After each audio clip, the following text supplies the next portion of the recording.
Oke, Bismillahirrahmanirrahim. Assalamualaikum warahmatullahi wabarakatuh.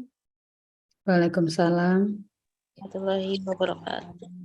Ya, terima kasih. Selamat malam kepada Dr. Agustini Utari dan juga kepada para orang tua dan dokter lainnya yang malam ini sudah ikut bergabung ya di acara support group kita yang kelima. Alhamdulillah kita udah 5 kali nih ngadain support group nih. Oke. Ini support group kita yang pertama di tahun 2023 ya Bapak Ibu. Kali ini Dr. Agustini punya tema yang menarik nih. Oke, semoga kita semua bisa mendengarkan penjelasan beliau, dan juga bagi yang mau bertanya silakan tulis pertanyaannya di kolom chat. Dan untuk Bapak Ibu yang baru bergabung dan yang sudah bergabung, harap untuk membisukan audionya ya selagi beliau sedang menjelaskan. Oke, waktu dan tempat akan saya berikan kepada Dr. Agustini Utari. Silakan, Dok.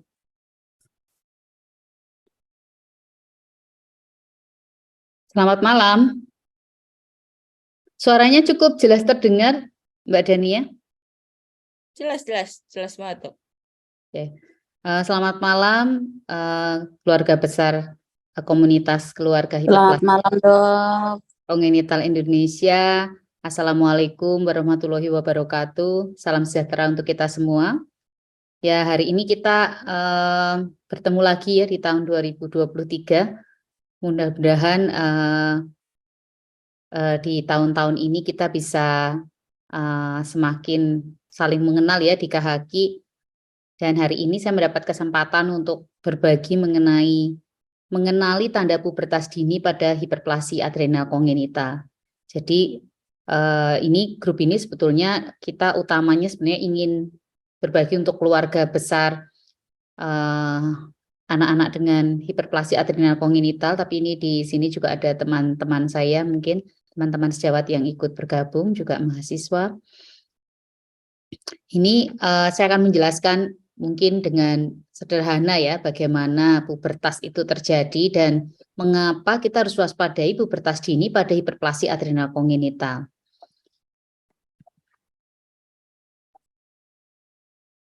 Ya, jadi hari ini kita ingin melihat itu ya. Nah, sebetulnya pubertas ini dikenal sebagai masa akil balik ya. Akil balik di mana ini adalah transisi dari anak ke dewasa. Jadi dia dari anak yang tadinya ya anak-anak gitu ya, kemudian dia mau jadi dewasa nih. Dia harus melewati masa yang penting ini, yaitu masa akil balik. Dan ini akan melibatkan perkembangan tanda-tanda seks sekunder istilah kita. Seks sekunder itu artinya tanda-tanda yang menunjukkan bahwa kita itu dalam fase pubertas ya, dan ini nantinya akhirnya akan mencapai kemampuan reproduksi ya untuk baik wanita maupun pria. Dan bagaimana pubertas itu bisa terjadi, gitu ya? Sebetulnya pubertas itu terjadi itu kan ada waktunya ya. Nanti kita akan belajar kapan sih waktu yang tepat untuk terjadinya pubertas. Jadi pada pubertas sebetulnya yang memerintah siapa sih? Ada pubertas yang sifatnya itu kita menyebutnya sentral ya, berarti dia di pusatnya penghasil hormon, maupun yang di perifer kita menyebutnya, jadi di organ-organ yang berada bukan yang di otaknya tetapi yang di penghasil hormonnya itu sendiri. Nah, pada umumnya sebetulnya kita pubertas itu dikendalikan oleh yang di otak namanya hipotalamus, ya dia menghasilkan suatu hormon yang namanya GnRH, dan ini akan merangsang kelenjar pituitary namanya atau kelenjar hipofise untuk menghasilkan hormon yang kita sebut LH dan FSH. Nah, sebetulnya hormon inilah yang akan merangsang, kalau laki-laki itu merangsang testis atau buah zakar ya. Kemudian kalau perempuan akan merangsang ovarium ya atau indung telur ya untuk menghasilkan hormon-hormon pria dan hormon-hormon wanita ya. Jadi ada hormon testosteron dan pada wanita ada ovarium akan menghasilkan yang kita sebut estradiol. Namun demikian, pada anak dengan hiperplasia adrenal kongenital, dia ada hormon yang nanti akan juga testosteronnya itu lebih banyak ya. Karena apa? Karena pada dasarnya hiperplasia adrenal kongenital seperti kita udah berapa kali dalam pertemuan sebelumnya, itu kita tahu bahwa di CAH itu atau di HAK ini akan ada kelebihan hormon testosteron ya. Dan testosteron ini kemudian akan memicu ya pertumbuhan pubertas juga gitu. Nah, perkembangan pubertas yang normal dulu yang kita pelajari yang istilahnya pada anak-anak itu biasanya terjadi normalnya begini. Kapan sih kita mulai puber gitu ya? Kalau anak laki-laki biasanya pubertas mulai sekitar umur rata-rata tuh sekitar 11 tahun. Tetapi bisa antara 9 sampai 14 tahun. Jadi kalau kurang dari 9 itu terlalu cepat, kalau lebih dari 14 tahun terlalu lambat. Nah, pada anak perempuan rata-rata tuh sekitar dimulai di usia 10 tahun. Ya, di mana kalau kurang dari 8 tahun terlalu cepat, lebih dari 13 tahun terlalu lambat. Nah, kapan kita tahu bahwa anak kita itu sudah mulai puber? Kalau anak perempuan lebih mudah karena dia dimulai dengan pertumbuhan payudara. Nah, pertumbuhan payudara ini kan gampang ya, kita melihat, bisa diraba ya ibu-ibu ya. Mulai ada muncul benjolan, itu berarti dia tumbuh payudara. Jarang sekali kok anak, di usia anak ya, di usia remaja itu dia karena, kan kadang ada benjolan kecil tapi anaknya baru 6 tahun. Jangan-jangan tumor, bukan. Itu biasanya adalah awal atau cikal bakal tumbuhnya payudara. Sedangkan laki-laki ini lebih sulit ini. Kalau orang mengira bahwa tanda awal pubertas pada laki-laki mimpi basah itu keliru. Yang benar adalah ketika volume testisnya itu lebih dari 4 mili. Kalau Bapak Ibu ke dokter endokrin, biasanya dokternya kalau sedang melihat pubertas itu akan mengeluarkan alat ini ya, namanya orkidometer untuk mengukur volume atau ukuran testis atau buah pelir. Nah, si buah pelir ini atau biasanya kita melihat ya berapa besar. Kalau dia sudah lebih dari 4 ya artinya sudah berbeda warna ini, dia berarti mulai pubertas. Tapi pada hiperplasia adrenal kongenital ini agak sedikit berbeda. Biasanya kalau dia kelebihan testosteron karena sebagian hormon androgen ini berasal dari adrenal dan sebagian dari si testis ini, yang dari adrenal itu akan merangsang pertumbuhan rambut kemaluan, baik pada pria maupun wanita. Sehingga kalau kita mau mengatakan awal pubertas pada hiperplasia adrenal kongenital, kadang-kadang itu nanti yang muncul adalah kita sebut, kita menyebutnya puberge prematur ya. Jadi pertumbuhan rambut kemaluan dulu yang muncul, gitu ya. Dan itu bisa pada perempuan dan pada laki-laki. Kebanyakan yang agak berbeda pada hiperplasia adrenal kongenital adalah munculnya rambut kemaluan terlebih dahulu. Dan kadang-kadang munculnya rambut kemaluan ini tidak disertai dengan tanda pubertas yang lain, misalnya volume testis yang membesar itu tidak terjadi kadang-kadang pada hiperplasia adrenal kongenital. Meskipun itu juga bisa terjadi ketika banyaknya hormon androgen atau testosteron ini kemudian merangsang tumbuhnya memang pubertas yang dari sentral, yang dari otaknya itu. Dan ternyata di saat pubertas yang paling penting selain dimulainya kapan adalah kecepatan pertumbuhan itu menjadi sangat cepat. Ya, jadi kalau ada anak dibandingkan teman-teman sebayanya kok paling tinggi, apalagi jauh tingginya, kita justru harus waspada. Jangan-jangan anak ini kecepatan nih pertumbuhannya, yang artinya mungkin saja anak ini ada pubertas yang lebih cepat. Karena pada masa pubertas terjadi yang kita sebut percepatan pertumbuhan.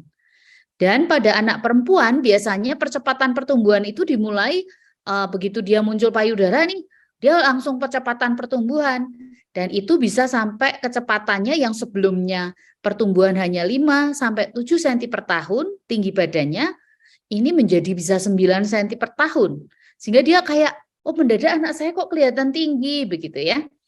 Sedangkan pada anak laki-laki, kecepatan pertumbuhan biasanya maksimumnya itu setelah agak tengah-tengah dari pubertas. Dia akan mengalami percepatan pertumbuhan sehingga tinggi badan yang tadinya juga 5-7 cm per tahun kira-kira bisa mencapai 10 cm per tahun ya. Dan pubertas pada laki-laki ini lebih lama dibandingkan perempuan. Kalau anak perempuan begitu tumbuh payudara, nanti dia akan berakhir kira-kira 2 tahun gitu ya.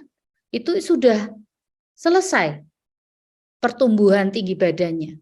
Jadi menstruasi pada perempuan itu adalah akhir dari pubertas, bukan awal dari pubertas ya. Dia sudah mendekati pubertas akhir tuh sudah menstruasi.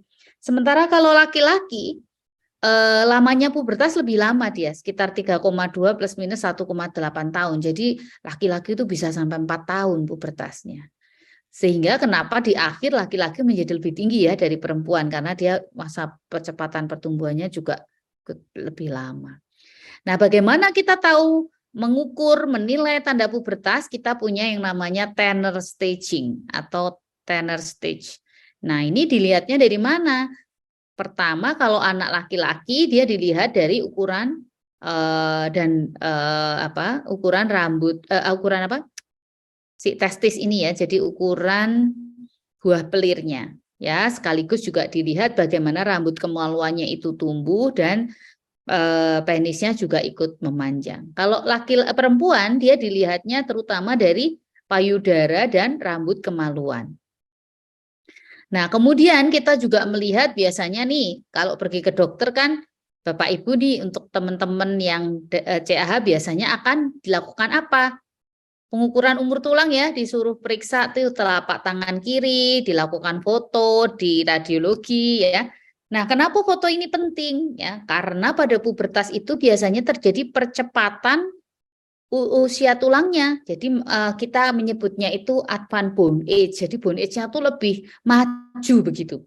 Misalnya umurnya 5 tahun tapi kok umur tulangnya udah 10 tahun. Nah, ini kecepatan ya umur tulangnya. Yang artinya mungkin ada hormon androgen yang terlalu berlebih sehingga memicu umur tulangnya ini lebih maju.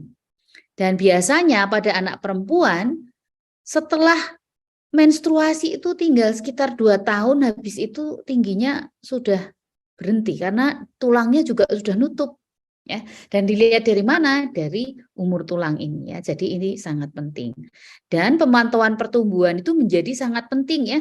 Kalau kita melihat, Bapak Ibu juga bisa melihat kalau anaknya itu mendadak kok kurva pertumbuhannya ya, mendadak kok melejit naik ke atas ya. Bapak Ibu harus waspada. Dan Bapak Ibu bisa di IDAI itu ada yang namanya Primaku, silahkan bisa di-download. Ya, di-download di Primaku itu kita sebagai orang tua, kita bisa memasukkan tinggi badan anak kita dan kita bisa melihat grafiknya. Ya, jadi untuk anak-anak dengan hiperplasia adrenal kongenital saya kira sangat penting. Karena kadang-kadang terus terang kalau pasien saya misalnya karena 17 hidroksiprogesteron, androstenedione itu kan tidak ditanggung oleh BPJS. Kadang-kadang terus kita harus melihatnya dari mana kalau tidak mampu untuk melihat hormonnya, kita harus melihat dari tinggi badan nih salah satunya. Nah, tinggi badan mungkin akan mudah kalau Bapak Ibu juga punya pemantauan. Ya, punya pemantauan pemantauan tinggi badannya ya. Nah, mungkin Bapak Ibu akan bertanya, jadi pubertas anak saya normal atau tidak normal begitu ya. Nah, yang dikatakan yang sering pada hiperplasia adrenal kongenital itu bukan pubertas terlambat tapi lebih banyak ke pubertas dini.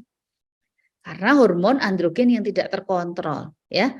Nah, perkembangan ciri-ciri yang terjadi atau seks sekunder yang terjadi sebelum usia 8 tahun pada anak perempuan atau sebelum 9 tahun pada anak laki-laki itu yang disebut pubertas dini. Nah, ciri seks sekunder yang terjadi apa saja? Bisa pertumbuhan payudara, pertumbuhan rambut kemaluan, volume testis ya, nanti akan kita lihat yang paling kelihatan itu ya, mungkin rambut ketiak akan kelihatan ya. Itu yang akan menandai, kita bisa menandai oh ini pubertas ini gitu ya. Jadi kita harus melihat tanda-tanda itu. Nah, kalau anak dengan hiperplasia adrenal kongenital yang agak berbeda yang tadi saya sebutkan, biasanya munculnya justru rambut kemaluan lebih dulu. Kenapa? Karena rambut kemaluan di tubuh kita diatur oleh salah satunya adalah diatur oleh kelenjar adrenal. kelenjar adrenal ini akan menghasilkan hormon yang juga penting untuk kita, yaitu androgen ya atau testosteron ya. Nah, itu hormon tersebut yang akan membuat rambut kemaluan ini tumbuh. Sehingga kita sangat penting dalam mengendalikan hormon. Meskipun dalam sesi lalu kita pernah diskusi soal tentang bagaimana hiperplasia adrenal kongenital, mungkin saya perlu menjelaskan sedikit kembali sebelum kita ngomong pubertasnya bagaimana ya. Jadi kan kenapa kok bisa terjadi hiperplasia adrenal kongenital? Itu karena ada suatu mutasi genetik ya. Jadi ada mutasi di suatu gen yang menyebabkan enzim tertentu tidak terbentuk. Akibat tidak terbentuk, harusnya dari kolesterol ini nanti akan mengalami berbagai proses menjadi 3 hormon penting, yaitu kortisol, aldosteron atau hormon penahan garam, dan androgen. Ya. Nah, androgen ya hormon, kita kadang menyebutnya hormon laki-laki, tapi sebenarnya laki-laki dan perempuan kita juga punya, hanya kadarnya berbeda ya. Nah, kortisol ini tidak bisa dibentuk oleh tubuh kita pada hiperplasia adrenal kongenital karena mutasi genetik dan menyebabkan enzim yang akan mengubah dari kolesterol ini nggak bisa jalan nih ke sini. Dia juga tidak bisa menghasilkan aldosteron atau hormon penahan garam pada sebagian kasus. Dan ini kemudian karena dia tertumpuk di sini ya, bahan dasarnya ini kan numpuk karena tidak bisa berpindah menjadi kortisol, tidak bisa diubah jadi aldosteron. Akibatnya dia numpuk dan pindah jalur. Yang numpuk banyak adalah androgen. Nah, androgen inilah yang akan menyebabkan terjadinya pubertas lebih cepat. Ya, jadi dia juga akan menyebabkan maskulinisasi. Pada anak perempuan, maskulinisasi ini akan menyebabkan apa? Ya, dia lebih maskulin, termasuk klitorisnya akan bertambah besar, kemudian mungkin suaranya akan menjadi lebih besar ya, kemudian akan mungkin bisa berkumis, kemudian badannya juga cenderung menjadi maskulin. Pada anak laki-laki bagaimana? Pada anak laki-laki selain pubertas dini, sebetulnya yang tidak menguntungkan pubertas dini itu menjadi apa sih? Menjadi perawakan pendek. Kenapa terjadi perawakan pendek? Karena kalau dia pubertasnya lebih cepat, umur tulangnya tadi kan jadi maju ya, umur tulangnya maju dan kesempatan puber berakhir, maka pertumbuhan tulang juga berakhir. Jadi kalau mulai puber umur 5 tahun, dengan puber umur 10 tahun, tentunya kita masih bisa menghemat 5 tahun ini artinya. Karena kalau 5 tahun tapi dia udah puber, artinya umur tulangnya paling tidak sudah lebih maju, bisa 10 tahun, 11 tahun ya. Dan itu akan membuat anak ini kelak di kemudian hari pendek. Pada saat ini mungkin dia paling tinggi di kelas. Ya, saya ada yang TK tuh sudah setinggi anak kelas 4, tapi umur tulangnya tuh udah nutup ternyata. Ya, karena dia tidak terdeteksi bahwa dia itu punya hiperplasia adrenal kongenital. Nah, ini menjadi catatan yang sangat penting. Dan untuk laki-laki yang tidak bagus apa? Kalau dia pubertas terlalu cepat, dia hormonnya tidak terkendali, bisa menyebabkan yang kita sebut testicular adrenal rest tumor. Jadi dia semacam tumor jinak di testis dan ini akan mengganggu kesuburan di kemudian hari. Jadi pada dasarnya hiperplasia adrenal kongenital ini harus ada pengendalian dengan obat-obatan. Ya. Jadi mengapa sering terjadi? Karena biasanya diagnosis terlambat sehingga umur tulangnya sudah maju, hormon androgennya sudah sangat meningkat ya. Minum obat tidak teratur, ini juga salah satu pemicu. Karena kalau minum obat tidak teratur, maka dia juga akan hormonnya jadi naik terus ya. Atau dosisnya tidak sesuai. Ya, kita gunakan dosis itu terus saya beberapa ada pasien pindah ya. Lama, saking lamanya pindah, dia pakai beli di luar obatnya. Tapi kan dia tidak menghitung luas permukaan tubuh dan tidak diskusi dengan dokter. Kalau obatnya itu terus, maka niscaya dia pubertas precox. Jadi 4 tahun ya sudah muncul rambut kemaluan juga gitu ya. Jadi kita harus mewaspadai itu. Nah, bagaimana kita caranya mencegah nih sebagai orang tua? Yang pertama tentunya kita harus deteksi dini. Ya, artinya ya semakin kita tahu ada masalah dengan anak kita, ayo segera berobat. Ya, jangan takut minum obat secara teratur. Karena obat pada hiperplasia adrenal kongenital sifatnya adalah sulih hormon ya atau replacement terapi atau mengganti yang tidak diproduksi oleh tubuh. Ini yang penting. Kalau kita memberikan antibiotik itu untuk membunuh kuman ya, jadi dia cukup sampai kumannya sudah mati ya sudah gitu ya. Tapi kok ini dia akan kurang seumur hidup. Anak itu tidak bisa bertahan hidup nanti kalau tidak punya kortisol. Ya dia akan mudah ketika sakit berat dia tidak bisa bertahan. Sehingga kita perlu menggantikan dan memberikan pengganti. Selain itu, obat yang kita berikan ya seperti hidrokortison ya, itu gunanya untuk apa? Dosis yang kita berikan cukup ya, itu untuk menekan si hormon androgen ini sehingga tidak terjadi pubertas dini dan maskulinisasi. Ya, jadi dosis ini harus selalu disesuaikan, kalau bisa konsul teratur ya dengan dokter masing-masing ya di wilayah masing-masing atau di tempat yang biasanya periksa ya. Dan mungkin perlu saya tekankan nih, kalau misalnya kontrol ke dokter A ya diskusi dengan dokter A supaya dia klop gitu ya. Jadi artinya nanti oh ya dokter kenapa anak saya mungkin sudah ada ini jadi dikemukakan keluhannya supaya kita tahu sebetulnya yang terjadi pada anaknya begini. Nah, mungkin dari saya ini sekedar untuk memancing diskusi kita saja hari ini. Selanjutnya kita bisa berdiskusi, biasanya banyak nih pertanyaan ini dari Kak Haki ya. Jadi silahkan kita mulai dengan bertanya. Siap. Terima kasih Dok untuk penjelasannya. Oke, ini udah ada beberapa pertanyaan sih Dok. Dari siapa dulu? Susi Vioyara. Selamat malam Dok. Dok, saya mau tanya, anak saya umur 13 bulan masih minum Florinef. Apakah Florinef mengandung obat tidur ya? Soalnya kalau habis minum Florinef si anak pengen langsung tidur. Nggak kayak anak lainnya main sampai malam. Terima kasih. Ya, terima kasih Bu Susi. Kalau Florinef itu tidak mengandung efek tidur. Karena Florinef ini isinya adalah hormon yang menahan garam aja. Jadi yang dia perbaiki adalah justru tekanan darah ya. Kalau dia tidak kan dia bisa hipotensi ya. Jadi dia justru tidak menyebabkan tidur. Kalau anak ibu tidur lebih cepat lebih baik Bu. Karena apa? Karena hormon pertumbuhan itu bekerja mulai sekitar jam 10 malam ya. Jadi kalau anak-anak yang nggak tidur-tidur itu hormon pertumbuhannya kurang bekerja dengan baik malah. Karena dia hanya bekerja ketika pas tidur gitu ya. Jadi bersyukur anak ibu justru bisa tidur lebih cepat. Ya mungkin anak ibu cukup aktif di pagi hari sehingga dia udah cukup. Ya dia akan tidur ya. Beberapa pasien memang tidak hanya anak-anak yang dengan hiperplasia atau dengan kongenital ya, memang tidurnya cukup gampang. Tapi juga ada beberapa anak yang tidurnya susah banget ya. Nah, jadi untuk pada dasarnya Florinef tidak ada efek itu. Oh gitu. Ya. Oke, terima kasih Dok. Ya. Ini dari Ibu Rizka Agustini, Rika Agustini. Rika, malam Dok, izin mau bertanya.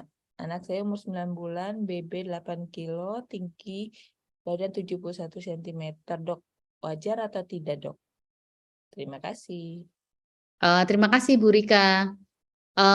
Kalau kita lihat tinggi badan dan berat badan ini sebaiknya kita tahu nomor 1 jenis kelamin. Kemudian kedua kita bisa masukkan ke kurva. Nah Bapak Ibu kalau punya data begini Ibu bisa memasukkan ke kurva di Primaku ya, jadi bisa download aplikasinya. Kemudian kita lihat apakah ininya tuh cukup wajar atau tidak, dan biasanya kita lihat dari tinggi badan lahir juga. Jadi kadang-kadang kan kita lupa tuh tinggi badan lahir nggak diukur, tapi sebenarnya menentukan ya tinggi berapa kan dia kemudian akan mengikuti kurvanya. Gitu. Kalau 8 bulan, 9 bulan juga udah wajar ya tinggi badannya, kayaknya tinggi besar nih anaknya ini. Tapi masih cukup normal sepertinya ya. Saya nggak tahu nih laki-laki atau perempuan. Ya, mungkin itu. Tapi bisa Ibu lihat di kurva Primaku ya. Ini mumpung punya data-data gini nih, dimasukin. Nanti kalau dia terlalu tinggi, kurvanya akan menunjukkan, dia akan ada kata-kata interpretasinya. Perawakan tinggi. Kalau dia pendek, dia akan muncul tulisan pendek. Begitu ya. Jadi silahkan sambil menggunakan aplikasinya. Oke, terima kasih Dok. Ini dari Pak Dimas D. DPW. Dok, kapan dan pada usia berapakah anak perempuan harus tes bone age? Ya, terima kasih. Kalau saya biasanya mulai periksa bone age sekitar usia 2 tahun. Jadi setiap tahun tuh harusnya anak dengan hiperplasia adrenal kongenital tuh kita bone age sih biasanya. Tapi kita mulainya 2 tahun. Karena kalau terlalu kecil dia kalau dia mungkin masih ada yang bersuara ya.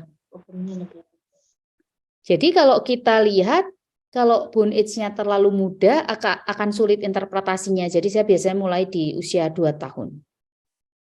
Setelah itu setiap tahun gitu kita evaluasi ya, terutama pada anak-anak yang kita curigai pubertas precox. Tapi tidak pun pada anak HAK itu kita harus rutin melakukan pengukuran bone age, umur tulang. Karena itu bisa membantu kita untuk melihat apakah obat yang kita berikan cukup atau tidak, dan apakah dosis anak ini tuh pertumbuhannya sesuai atau tidak. Tetapi bone age itu harus kita ingat ada namanya standar deviasinya. Jadi misalnya usia 2 tahun, bone age-nya 2,5 itu masih range normal. Ya, jadi ada batas standar deviasi plus minusnya lah istilahnya. Jadi itu bisa didiskusikan nanti dengan dokternya, karena itu tidak langsung 2 tahun gitu, enggak. Jadi misalnya 2 tahun, bone age-nya itu 1 tahun 8 bulan, itu juga masih normal. Karena ada standar deviasi plus minusnya tadi. Ya, mungkin itu Mbak Dania. Terima kasih dok. Ini dari Ibu Ambar Nurbaini. Malam dok, apa anak dengan klitoris yang membesar ada kemungkinan tidak ada lubang vagina? Ya, terima kasih Ibu Ambar. Bisa saja. Jadi kita untuk menilai hiperplasia adrenal kongenital itu kita menggunakan skala yang namanya skala Prader. Ada Prader 1 sampai 5. Kalau Prader 2, dia itu hanya klitorisnya membesar, tetapi lubang vaginanya itu normal. Kalau Prader 3, klitorisnya membesar, lubang vaginanya sebagian tertutup ya, labia atau bibir kemaluannya itu sebagian tuh kayak melengket gitu. Nah, kalau Prader 4, dia itu hampir lubangnya kecil banget, jadi dia hampir menutup.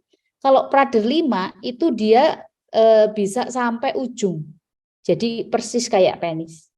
Ya, pada beberapa pasien saya menemukan ada yang Prader 4 dan Prader 5. Jadi kadang-kadang kalau yang Prader 5 itu kita bisa sangat sulit membedakan dengan laki-laki. Tapi dia tidak punya testis ya. Jadi hanya bentuknya itu dia sampai tidak punya lubang. Tapi sebetulnya di dalamnya ada ya, tetapi lubangnya dari luar itu nutup. Begitu. Ya, mungkin itu ya Mbak Dania. Siap. Terima kasih dok. Oke, ini dari Ibu Genia Putri Utami. Dok, izin bertanya, anak saya selalu berkeringat dingin apabila sudah selesai beraktivitas fisik. Apakah ada kaitannya dengan CAH? Kalau berkeringat dingin sudah selesai aktivitas fisik, ini dengan CAH-nya ya.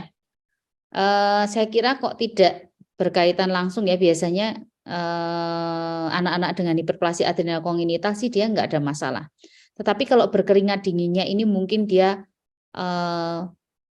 misalnya dalam kondisi sakit, kemudian dia kondisi sakit, kemudian beraktivitas fisik yang berat, dia mungkin saja gulanya agak sedikit turun, mungkin ya, jadi dia agak sedikit berkeringat dingin.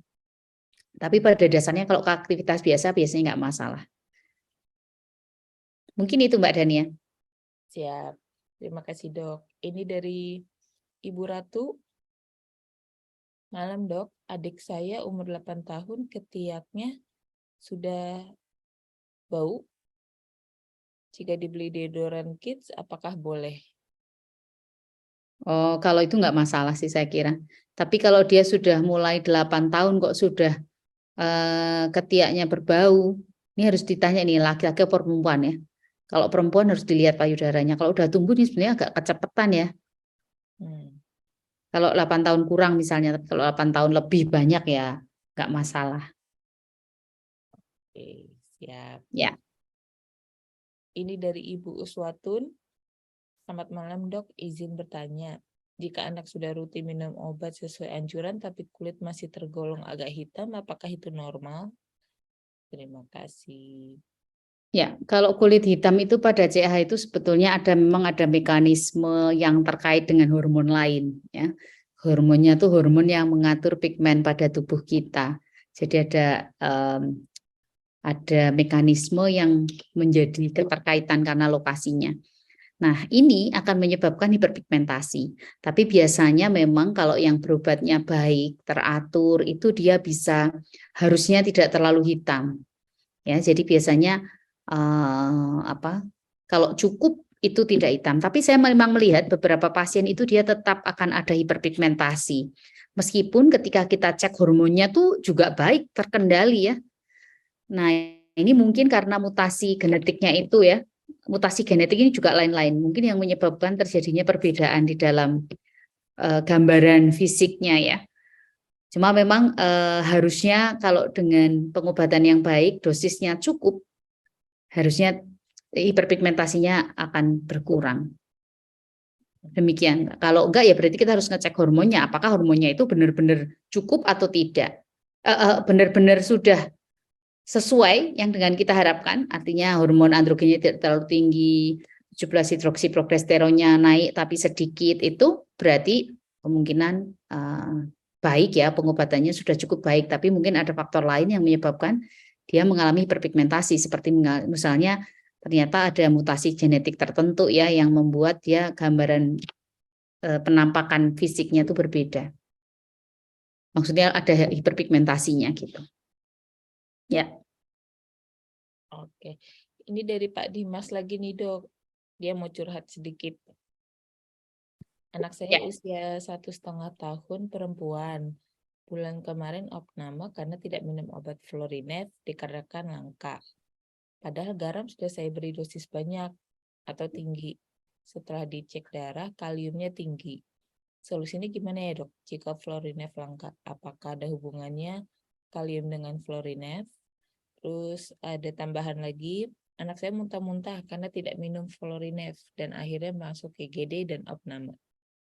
Ya, terima kasih Pak Dimas. Ini usianya sudah 1,5 tahun ya. Iya. Jadi Florinef itu penting. Pada beberapa mutasi genetik tertentu, dia memang butuh Florinefnya rada lumayan tinggi ya.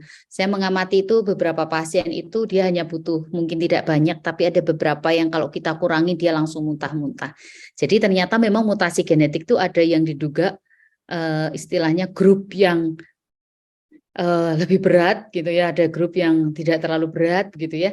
Nah, kalau pada kasus-kasus yang self-wasting atau kekurangan garam dan itu yang mutasinya yang memang benar-benar enzimnya hampir tidak terbentuk, itu dia memang membutuhkan Florinef, mau tidak mau. Dengan garam yang sangat tinggi mungkin tidak akan cukup.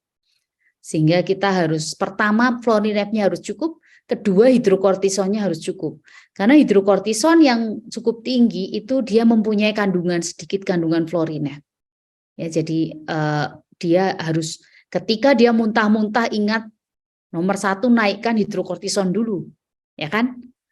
Jadi ini kalau dia tidak naik hidrokortisonnya, anaknya muntah-muntah, dia akan masuk IGD. Ya, jadi naik dulu dosisnya. Kalau dosis naik pun tidak bisa, kita harus memberikan injeksi. Ya, saya biasanya kalau kira-kira orang tuanya mau membeli suntikannya begitu ya. Ya dibawa pulang, terus nanti kalau ada apa-apa ya disuntik di rumah, misalnya tetangganya ada yang bidan, perawat atau dokter ya di puskesmas, silahkan langsung disuntik untuk mencegah terjadinya krisis adrenal atau krisis kekurangan garam. Nah, kalau dia kekurangan Florinef akan terjadi hiponatremi, garamnya rendah di dalam tubuh, natriumnya rendah, dan hiperkalemi, kaliumnya tinggi. Kalium yang tinggi ini juga membahayakan karena bisa menghentikan denyut jantung. Ya, jadi kita memang mau tidak mau Florinef itu harus kita berikan. Dan sebetulnya Florinef ini harus minum terus untuk yang self-wasting. Ya, dan apa hubungannya dengan Florinef? Karena Florinef itu yang membuat dia kaliumnya akan turun dan natriumnya akan naik. Hormon aldosteron ini. Ya, jadi mau tidak mau kita harus memberikan Florinef ini kalau untuk pasien-pasien yang memang membutuhkan dengan garam tinggi tidak teratasi. Ya, kalau bisa ya mungkin kalau kesulitan ini tolong hubungi Mbak Nirma kali ya. Pak Dimas ini bisa kontak Mbak Nirma gimana caranya. Pak Nirma biasanya mungkin bisa membantu solusi. Kalau kami biasanya pasien-pasien yang berdekatan itu saya kenalkan. Nanti kalau yang satu kurang, satunya bisa membantu mengirimkan, diambil di rumahnya gitu ya. Sehingga nanti mereka saling kenal dan kalau darurat-darurat kadang kan ada yang masih punya simpanan tuh bisa dikeluarkan dulu misalnya gitu. Jadi kalau saya biasanya saya kenalkan nih pasien-pasien yang dekat. Oh daerah sini dengan sini di deketan. Oh ya dikenalkan pasiennya. Nanti kalau pada saat kekurangan banget dan mungkin belum bisa dikirim dari Jakarta misalnya ya, atau dari Singapura, oh ya berarti kita harus membantu yang lain dulu misalnya gitu. Jadi mungkin itu juga penting ya. Mungkin itu Mbak Dania. Ya, terima kasih dok. Oke, ini dari Ibu Etilia. Malam dok, izin bertanya, kenapa Lia kadang-kadang anak saya kelihatan celong matanya? Karena kecapean atau kenapa ya? Anak saya cewek, umur 2,5-8 tahun, BB 11 kilo, TB 9. Ya, jadi kalau anak-anak dengan hiperplasia adrenal kongenital, kalau dia ini celong tuh maksudnya cowong kali ya matanya ya. Keluar ini kali, keluar gitu bukan ya? Ya, menurut saya ini mungkin cowong nih ya. Cowok. Maksudnya agak kelihatan cekung begitu atau Ya. ya karena saya melihat anak-anak dengan hiperplasia adrenal kongenital tuh punya mata yang spesifik memang. Memang tidak ada dalam teori, tapi saya melihat kadang-kadang beberapa itu matanya itu kayak khas memang. Tapi secara umum kita yang harus kita waspadai adalah kalau matanya cekung dan mungkin dia tampak lemas, ya mungkin kencing menurun, kita harus waspadai mungkin kurang cairan. Kan kita harus mewaspadai pada anak-anak dengan hiperplasia adrenal kongenital. Tapi kalau dia tidak ada keluhan lain, hanya matanya itu kelihatan memang bentuknya seperti itu ya nggak apa-apa. Tapi kalau ada yang lain tadi ya saya mengatakan misalnya dia dalam kondisi ada muntah, ada kelihatan lemes, kelihatan pipisnya berkurang ya, buang air kecilnya berkurang, mungkin kita harus waspada. Apakah ini kekurangan cairan? Kalau seperti itu ya kasih minum ya. Ya, mungkin itu Mbak Dania. Baik, terima kasih dok. Ini dari Ibu Rika lagi nih. Dok, izin bertanya lagi. Anak saya perempuan umur 9 bulan. Anak saya ini vaginanya memang tertutup dok. Dan semenjak minum kortison, alhamdulillah klitorisnya mulai mengecil. Yang saya ingin tanyakan, pada usia berapa dok anak saya dioperasi untuk membuat lubang vaginanya itu? Terima kasih. Terima kasih Bu Rika. Jadi untuk melihat klitoris memang bisa mengecil dengan pengobatan dan kalau mengecilnya sangat mengecil, mungkin bahkan tidak perlu dikecilkan lagi. Tetapi pada kasus vagina yang tidak mungkin lubangnya sangat kecil atau bahkan kadang sampai nutup, itu harus didiskusikan dengan dokter bedah setempat. Kenapa? Karena pertama kita harus melihat kemampuan ekspertis bedahnya. Jadi di dalam guideline internasional itu dikatakan ya kita harus melihat kemampuan masing-masing ya, masing-masing center. Apakah mempunyai seorang ahli yang memang di situ biasa melakukan misalnya pada anak-anak kecil ini. Jika tidak ya berarti kita mungkin harus menunda dulu melihat perkembangannya. Ada yang memilih dioperasi ketika agak besar. Jadi ketika dia mau menstruasi gitu estrogennya kan udah banyak. Karena dia sudah banyak, kalau dioperasi dia nggak lengket-lengket lagi. Jadi kan kalau dioperasi dibuka, tapi dia tidak punya estrogen atau hormon kan kalau udah gede anak perempuan tuh banyak menghasilkan estrogen ya. Dia akan kayak melumasi, ya melumasi si labianya ini, bibir kemaluannya ini. Tetapi kalau dia masih terlalu kecil dia nggak punya estrogen dia kadang melengket lagi. Jadi nanti dioperasi ulang begitu. Sehingga ada beberapa kebijakan memang. Ada yang memilih operasinya ketika kecil, kalau nanti lengket ya dioperasi lagi ketika gede. Ada yang memilih ketika mau menstruasi, ya jadi mulai start pubertas dia dibuka. Dimulai dieksplor, dibuka supaya nanti dia menstruasinya juga lancar. Ini, namun memang saya menemukan pasien-pasien saya kan ada yang sudah beranjak dewasa, menikah gitu ya. Sudah nah kadang-kadang kalau kita bukanya kurang besar, itu nanti akan mengganggu ketika mereka berhubungan. Jadi kadang-kadang ada yang mengeluh sakit, mungkin ya ada sedikit berdarah karena robek gitu sedikit. Jadi mungkin itu ketika nanti akan menikah harus didiskusikan dengan kalau sudah besar kan mungkin dengan dokter obstin ya, apakah ininya untuk yang perempuan ini apakah dia lubangnya tuh udah cukup besar gitu. Nah, gitu. Ya, mungkin itu Mbak Dania. Ya, makasih dokter. Ini dari Ibu Genia lagi. Dok, izin bertanya, dengan rutin minum obat dengan dosis yang sesuai anjuran dokter, apakah tetap ada kemungkinan pubertas dini? Masih mungkin, tetapi persentasenya lebih kecil. Dari pengalaman saya, pasien-pasien yang minum obat sangat teratur, dari bayi ya, saya menemukan beberapa pasien yang dari bayi itu benar-benar minum obatnya oke banget. Saya tahu orang tuanya bagaimana memberikannya dan sebagainya itu. Ternyata mereka tuh pubertas benar-benar kayak anak lain. Jadi 10 tahun baru muncul ya Pak Yudara. Tinggi badannya banyak yang lebih tinggi dari saya, ada yang lebih tinggi dari ibunya. Artinya apa? Artinya dia nggak cepat pubertasnya. Tapi memang ada beberapa yang mungkin hormon androgennya ini nggak bisa dikendalikan. Dia akan pubernya lebih cepat. Karena umur tulangnya juga lebih cepat. Dan satu lagi biasanya yang deteksinya terlambat. Jadi ketika deteksi terlambat itu sebenarnya sudah mulai jadi percepatan tulang ya, umur tulang. Sehingga kita harapannya deteksi cepat, diobati teratur, pengawasan yang baik, niscaya kemungkinan pubertas dini sangat kecil. Tapi kan kita tahu ya bahwa pubertas itu tidak hanya ditentukan oleh si ketidakteraturan minum obat sebetulnya. Ada banyak faktor. Salah satu yang juga mungkin akan berpengaruh itu adalah faktor yang dari luar ya, misalnya ada suatu masalah yang mengganggu hipofise misalnya itu juga bisa jadi pubertas. Yang kedua misalnya kegemukan, ini kadang-kadang juga memicu pubertas lebih cepat ya.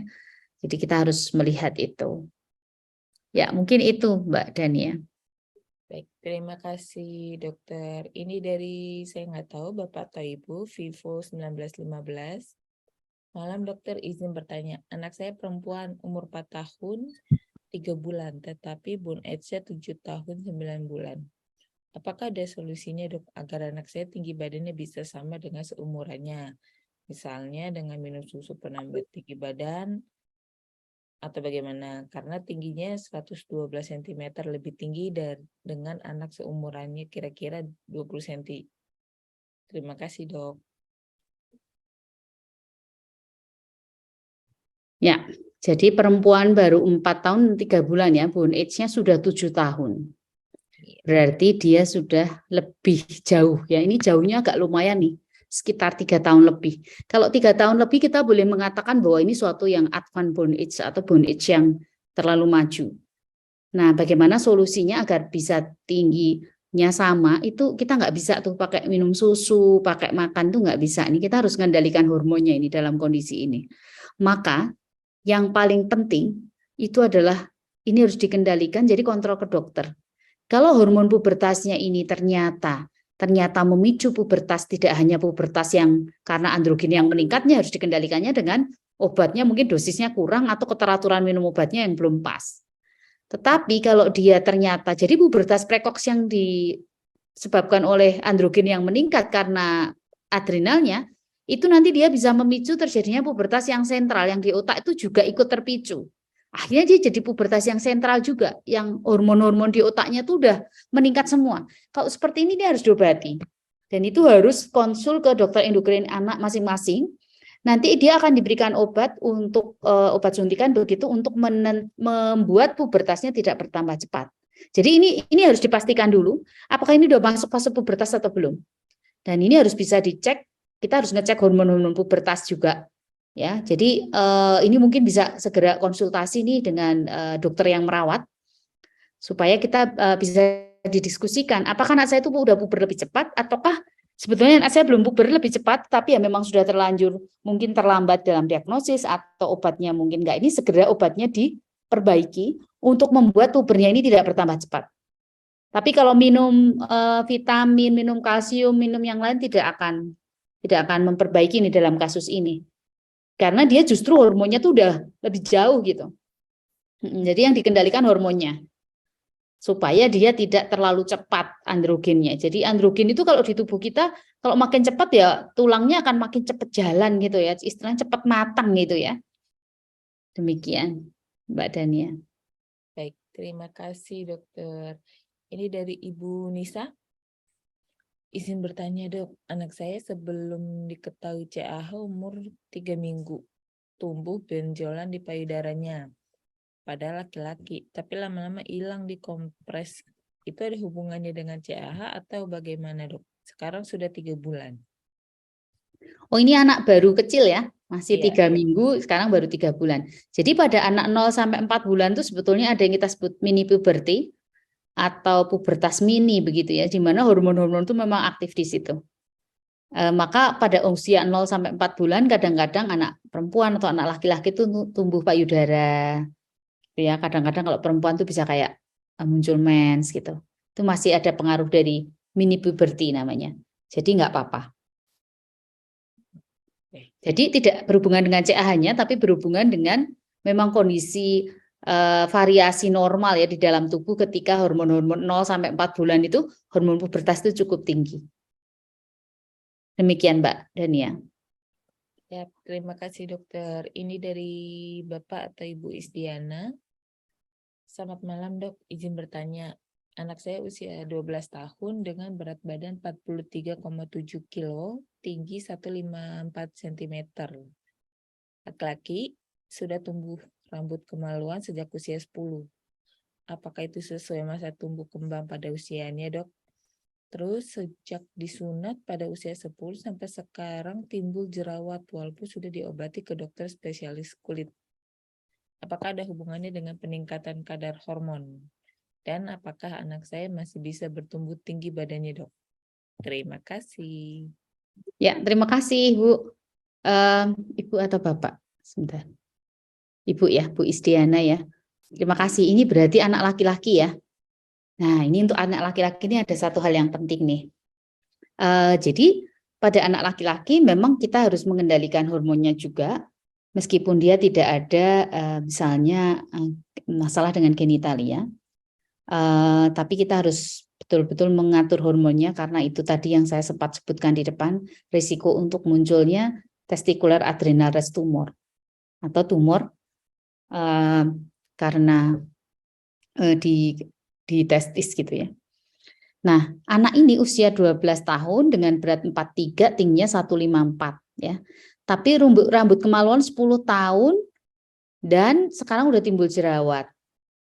Apakah ada hubungannya? Kalau jerawat memang biasanya dengan androgen yang tinggi itu sangat berhubungan. Jadi kalau kita menemukan puber kan biasanya jerawatnya mulai muncul ya juga dan anak-anak dengan hiperplasi adrenal kongenital yang tidak terkendali hormonnya sudah masuk fase-fase pubertas dia akan lebih banyak lagi jerawatnya. Apakah anak saya masih bisa bertumbuh tinggi? Kita tidak tahu sampai kita bisa memastikan dengan bone age. Jadi ini bisa diskusi dengan dokter endokrin anaknya yang merawat. Nanti ditanyakan kalau misalnya ada data umur tulang bisa dilihat dari situ. Tapi ini 10 tahun udah muncul rambut kemaluan nih. Apakah munculnya 10 tahun atau kurang dari itu? Harus dilihat. Nah, dilihatnya dari mana? Dari umur tulang. Jadi ini kalau umur tulangnya udah nutup ya kita tidak bisa mengatakan lagi dia tambah tinggi. Akan berhenti. Tapi kalau misalnya belum nutup ya berarti dia masih bisa tambah tinggi. Ya, jadi nanti bisa diskusi dengan dokternya soal apakah masih bisa lebih tinggi atau sudah selesai pertumbuhannya begitu. Begitu Mbak Dania. Siap, makasih dokter. Baik, selanjutnya Ibu Elza.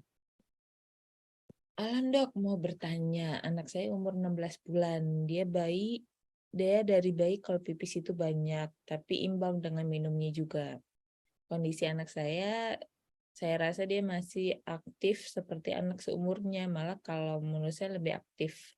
Apakah itu normal? Terima kasih. Kalau pipis banyak tapi berimbang dengan minumnya biasanya sih nggak ada masalah ya. Kecuali dia pipis terus ya tidak terkendali, tampak kehausan, tampak dehidrasi kayak kekurangan cairan itu nggak normal. Tapi kalau dia minumnya banyak, dia pipisnya seimbang dengan itu ya normal-normal aja. Dan anak CAH ini biasanya ya kalau dia lagi nggak sakit dia akan lebih aktif. Kenapa? Karena hormon androgennya cenderung lebih tinggi. Jadi jarang anak CAH kok diam-diam aja gitu ya. Tenang itu jarang, biasanya memang sangat aktif. Terutama yang cowok-cowok itu aktif banget biasanya ya. Nggak apa-apa. Tapi kita harus melihat apakah hormonnya ini terkendali apa enggak. Karena kalau androgennya makin tinggi dia akan makin lebih aktif begitu ya biasanya. Ya mungkin itu ya Mbak Dania. Baik, terima kasih dokter. Ini dari Ibu Ambar. Beliau bertanya lagi nih, dok, anak saya usia 4 tahun 5 bulan. Belum pernah cek bone age. Apakah harus cek, dok? Kemudian untuk evaluasi elektrolit dan GDS-nya tiap 6 bulan pentingnya mana nih, dok, untuk dicek di antara dua itu? Soalnya elektrolitnya selalu normal. Ya, jadi bone age paling tidak ya udah 4 tahun ya, 4 tahun mungkin sebaiknya dicek ya untuk melihat kira-kira selama ini pengobatan kita sudah pas atau belum. Bisa dilihat dari situ juga. Tetapi perlu nggak elektrolit dan GDS tiap 6 bulan? Ya itu nanti tergantung kebijakan dokter masing-masing ya. Saya nggak bisa mengatur sih di sini. Memang kalau di luar negeri biasanya elektrolit diutamakan itu di masa bayi, ya 0 sampai 1 tahun. Setelah itu mereka menggunakan lab yang lain yang namanya renin, dan itu di Indonesia kita nggak bisa. Maka kita kadang-kadang yang kita cek yang kita bisa elektrolit ya, karena renin terlalu mahal harus dikirim keluar. Saya pernah nanya itu ke lab swasta itu dia harganya sekitar 2,5 juta atau apa gitu. Padahal ya kalau anak kita baik-baik ya sudah nggak apa-apa. Kita salah satu yang parameternya mungkin bisa membantu kalau dia elektrolit ya. Tetapi biasanya kalau udah nggak muntah-muntah itu ya kebanyakan dia dicek normal. Tapi kalau masih bayi penting untuk melihat kira-kira cukup nggak sih Florinef yang kita berikan, cukup nggak garam yang kita berikan begitu. Tapi kalau bone age ini beda masalah nih. Florinef dan hidrokortison dengan bone age ini beda hal pemantauan. Jadi yang satu tuh untuk melihat kira-kira kecukupan obat dan apakah dia pertumbuhannya udah wajar atau terlalu cepat misalnya.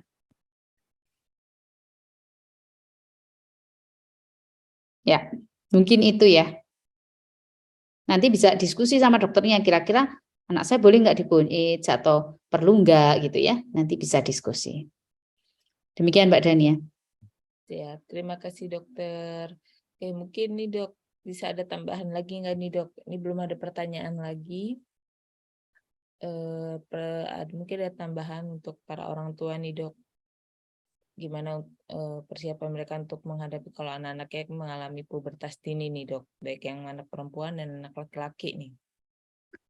Ya, jadi kalau untuk anak-anak perempuan dan anak laki-laki, pertama kalau tidak ingin terjadi pubertas dini, minum obat teratur. Dan minum obat teratur tuh saya kalau kadang-kadang lihat di grup ya, pada ngasih obat sendiri, nggak kontrol dokter, tuh sebenarnya saya agak sedikit sedih ya. Karena apa? Karena obat itu tidak sama terus. Dia harus dihitung body surface area atau luas permukaan tubuh. Yang kedua tentunya kita harus melihat kondisi pasiennya. Saya banyak pengalaman anak menjadi pubertas precox karena apa? Karena dia kemudian nggak datang kontrol, nggak pernah melihat berat badannya berapa, tinggi berapa, dosisnya berapa. Jadi itu menurut saya nomor satu yang penting.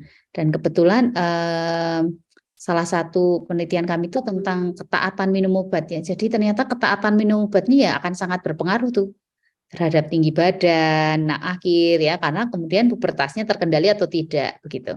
Jadi harus kita evaluasi memang. Yang penting tuh minum obat ya. Kadang kan kalau saya lihat di grup, saya sekarang udah nggak minum obat. Saya kadang kok bisa ya nggak minum obat. Kalau nggak minum obat itu menurut penelitian kami dengan Belanda, itu memang ada yang survive. Survive itu artinya dia bertahan hidup. Tapi ternyata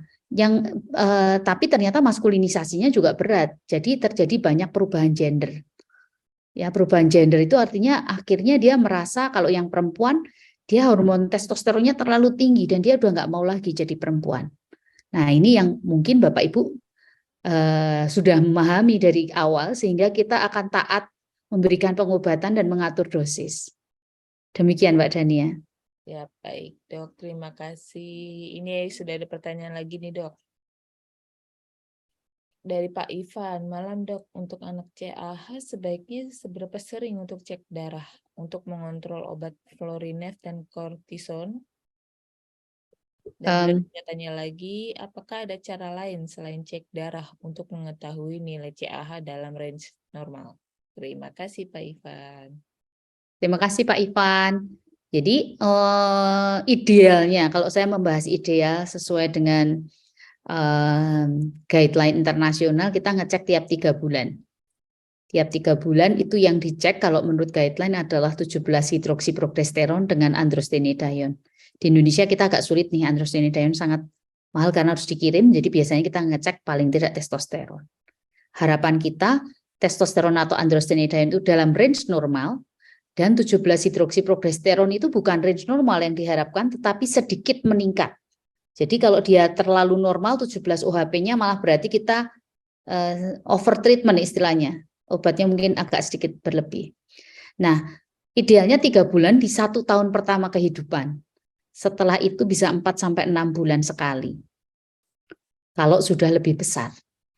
Ya, memang kalau di luar negeri, di yang sudah maju kayak di Belanda, itu mereka, saya kadang kalau ikut polinya di Belanda itu mereka pakainya saliva ya. Jadi saliva itu air liur. Mereka ketika pulang kontrol dibekalin saliva botolnya itu, kemudian di rumah ketika dia mau kontrol nanti dia membawa saliva 3 sesi gitu, pagi, siang, malam mereka diambil kemudian dibawa gitu. Nah, mereka ngecek kemudian dosis disesuaikan dengan saliva saat itu. Hasil-hasil pengecekan saliva demikian. Tetapi kita di Indonesia memang terus terang kalau pakai saliva kita setahu saya sih masih belum siap ya. Saya biasanya melakukan pemeriksaan saliva itu tapi harus untuk penelitian, jadi pada lab tertentu gitu. Tetapi kalau untuk yang biasa kan kita harus pakai darah ya. Dan itu sayangnya tidak ditanggung BPJS, masih mahal, mudah-mudahan kelak bisa. Karena saya membayangkan lab 17 OHP itu hampir 1 juta. Kalau ditambah testosteron sekitar 700-800 ribu. Jadi mungkin untuk beberapa orang tua itu cukup memberatkan. Nah, bagaimana kalau misalnya tidak bisa? Kalau saya ya, saya melihat ya, saya tanyakan kira-kira mau tidak nge-lab. Kalau tidak, yang nomor 1 harus dilihat adalah kurva pertumbuhan. Itu sebabnya saya mengatakan mungkin kita perlu download Primaco. Kenapa? Karena kemudian Anda, Bapak Ibu bisa memasukkan tinggi badan anak, berat badan anak, dan kita bisa mengecek tuh, sesuai nggak dia. Kalau biasanya kalau ini sesuai terus, ya kurvanya itu benar gitu terus ya, nggak naik terlalu tinggi naiknya gitu ya, itu mungkin hormonnya cukup. Yang kedua tentunya kita harus melihat dari mana, dari gejala klinis, anaknya muntah-muntah lagi atau tidak, anaknya sering sakit atau tidak ya, mungkin muntah-muntah terus ya, kemudian kulitnya menghitam atau tidak ya, biasanya kita melihat bisa di telapak tangan, di dalam mulut ya, dilihat lapisannya apakah dia menghitam.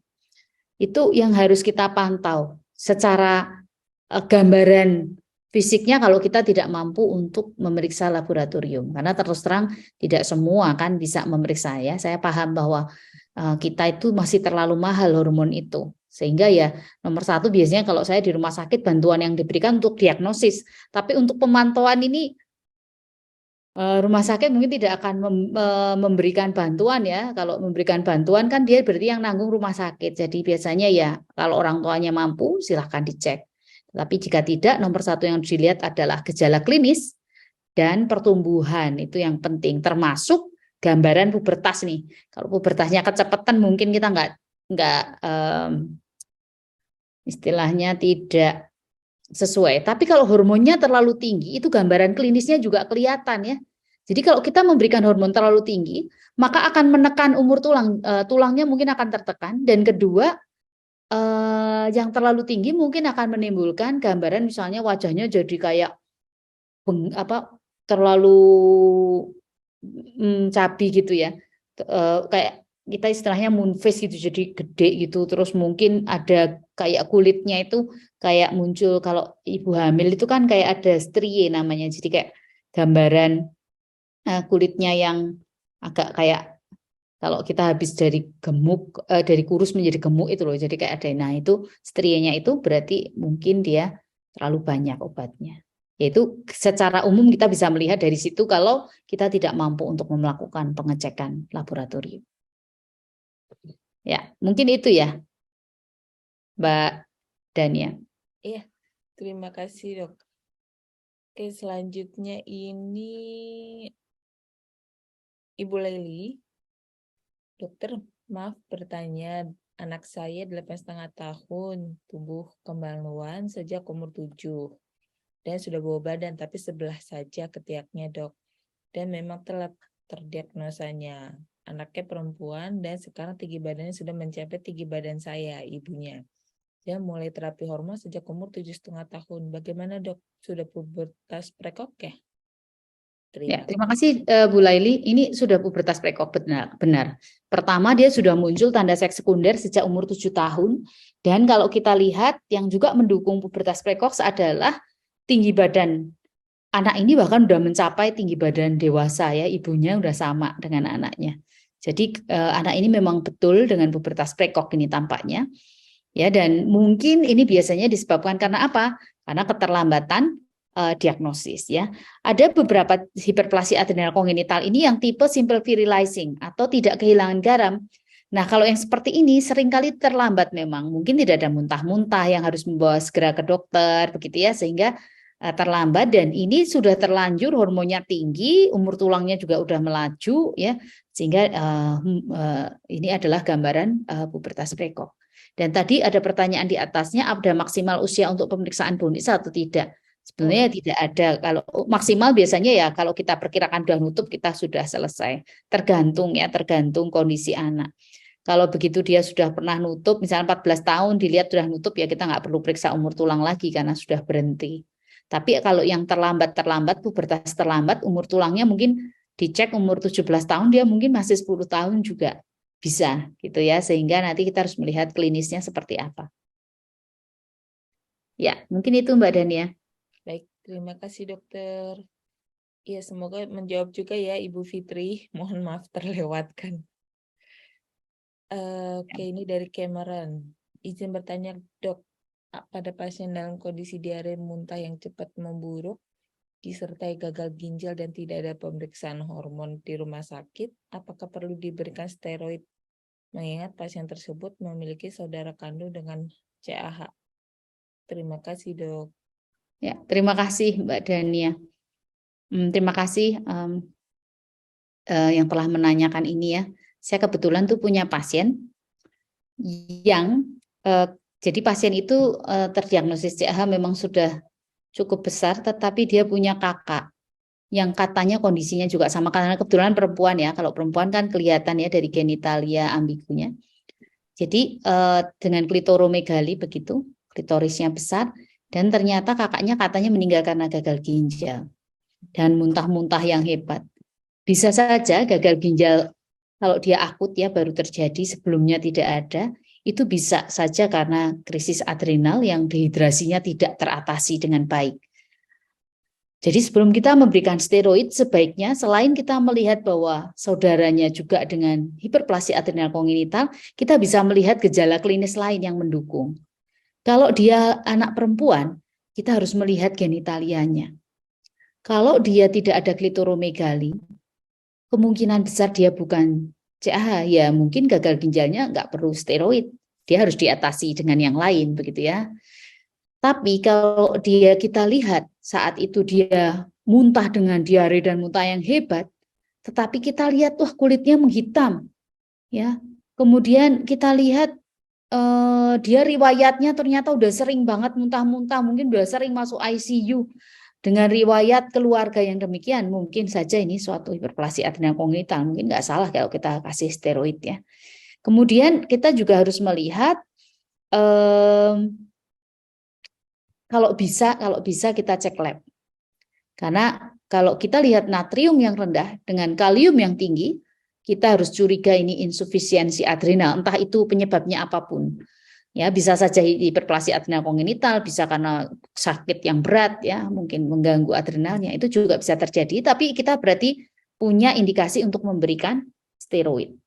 Mungkin demikian, Mbak Dania. Baik. Ini mungkin dari Bapak kali ya, Syahriza.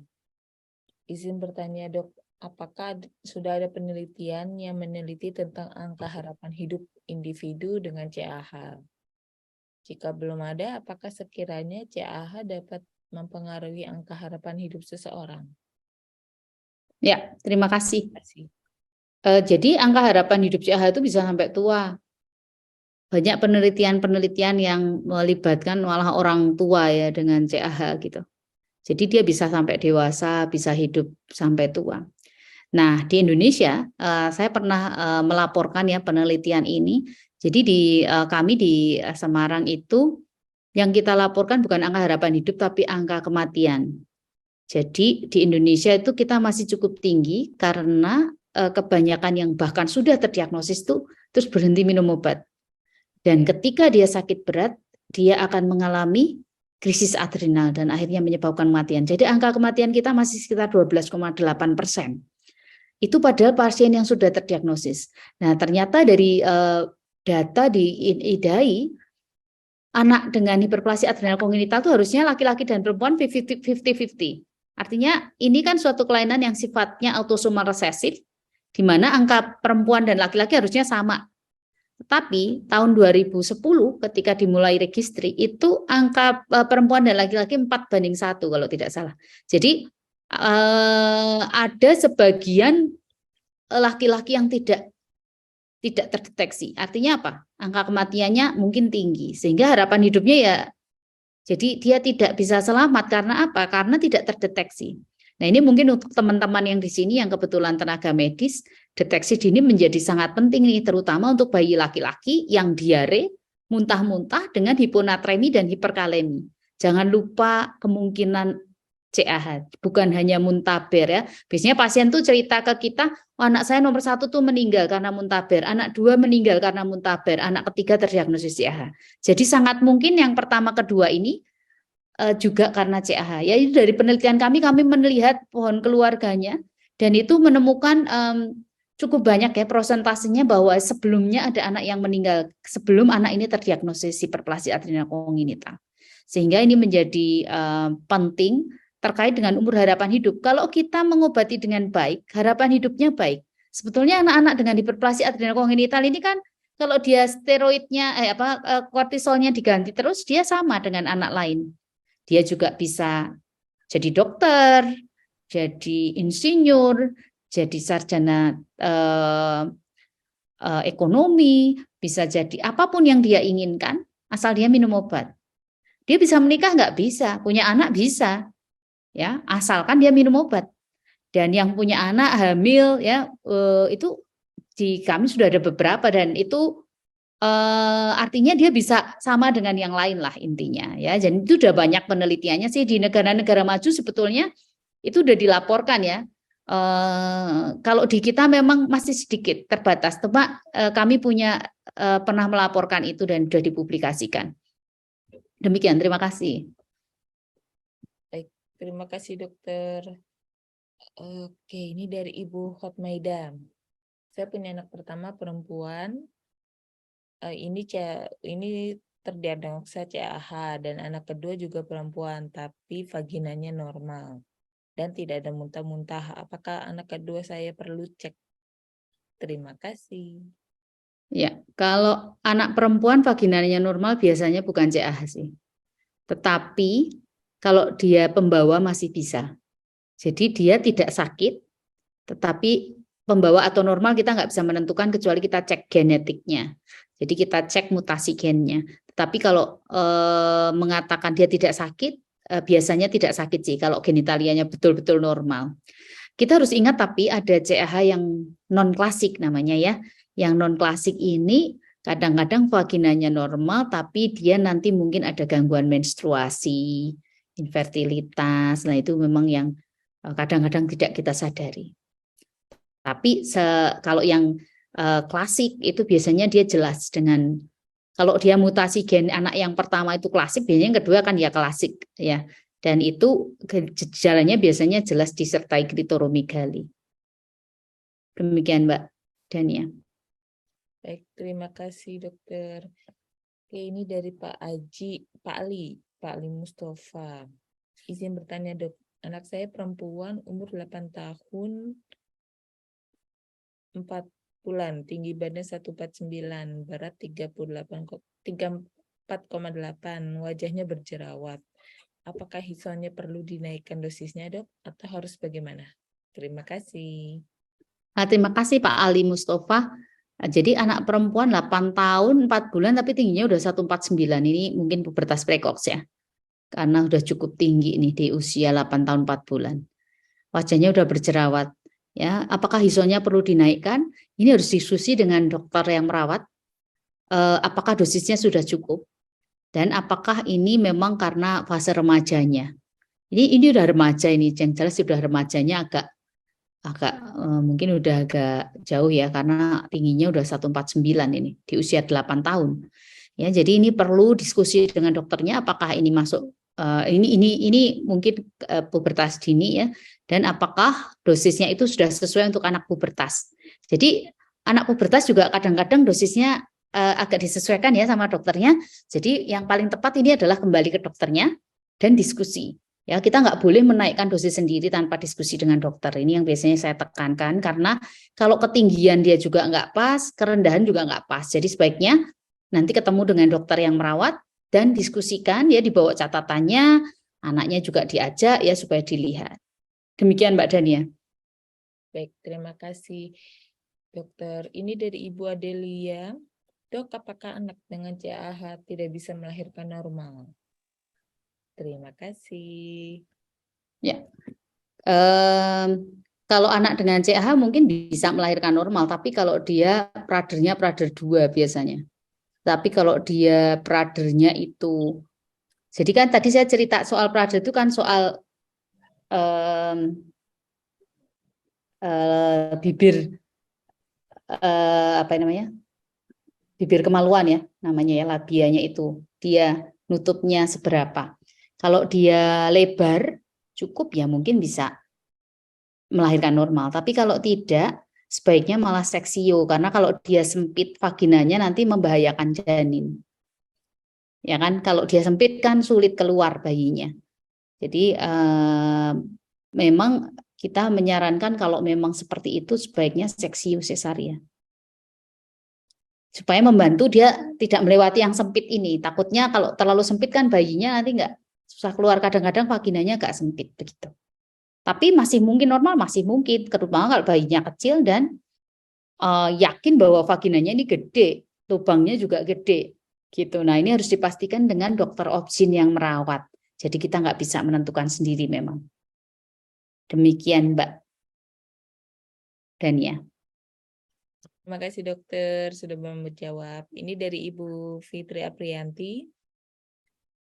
Izin bertanya dok, apakah ada anak CAH yang terdeteksi hidrokolpos? Terima kasih. Kalau dari pengalaman saya sih, saya belum pernah menemukan. Dari banyak pasien yang datang tuh belum pernah. Tetapi memang kalau kita baca di jurnal tuh ada laporan tapi very rare ya. Artinya mungkin dilaporkan tidak sengaja. Maksudnya sangat jarang dilaporkan. Jadi kalau mereka mengatakan ya rare case gitu, jarang banget. Ada sih, tapi penelitian itu hanya case report gitu loh. Jadi ya 1-2 kasus gitu. Nggak banyak, bukan tipikal CAH. Jadi bukan yang sering kita temukan pada CAH. Demikian Mbak Dania. Oke, terima kasih dokter. belum ada pertanyaan lagi nih dok. Mungkin ada yang oke ini. Oh ada nih dari Arsila. Izin bertanya dok. Untuk ciri-ciri anak yang kekurangan atau membutuhkan Florinef itu apa aja ya dok? Terima kasih. Jadi ciri-ciri yang membutuhkan Florinef itu kalau muntah-muntah biasanya dengan natrium rendah, kalium tinggi. Itu dia butuh Florinef. Ya, biasanya jadi Florinef itu terutama untuk tipe yang kekurangan garam. Memang pada beberapa tipe tertentu kalau dia meskipun tidak kekurangan garam tapi kadang-kadang Florinef itu dirasa membantu untuk menurunkan kebutuhan hidrokortisonnya, kadang diberikan juga. Tetapi idealnya yang kita berikan paling utama itu adalah yang tipe kekurangan garam. Nah, ini terkait dengan pertanyaan berikutnya sekalian ya Mbak Dania. Ini soalnya pertanyaannya nyambung nih. Apakah CAH itu ada kategorinya dan bagaimana kita mengetahuinya? Jadi pada dasarnya CAH yang kita bahas itu adalah yang disebabkan karena kekurangan enzim 21 hidroksilase. Tapi sebetulnya CAH itu ada beberapa kategori atau tipe lainnya. Ada 11 beta, 17 beta gitu ya. Jadi lain-lain, tapi itu yang langka. Jadi kita nggak membahas di sini. Ya, yang lebih sering itu 21 hidroksilase defisiensi. Nah, untuk 21 hidroksilase ini tipenya ada dua, klasik dan non-klasik.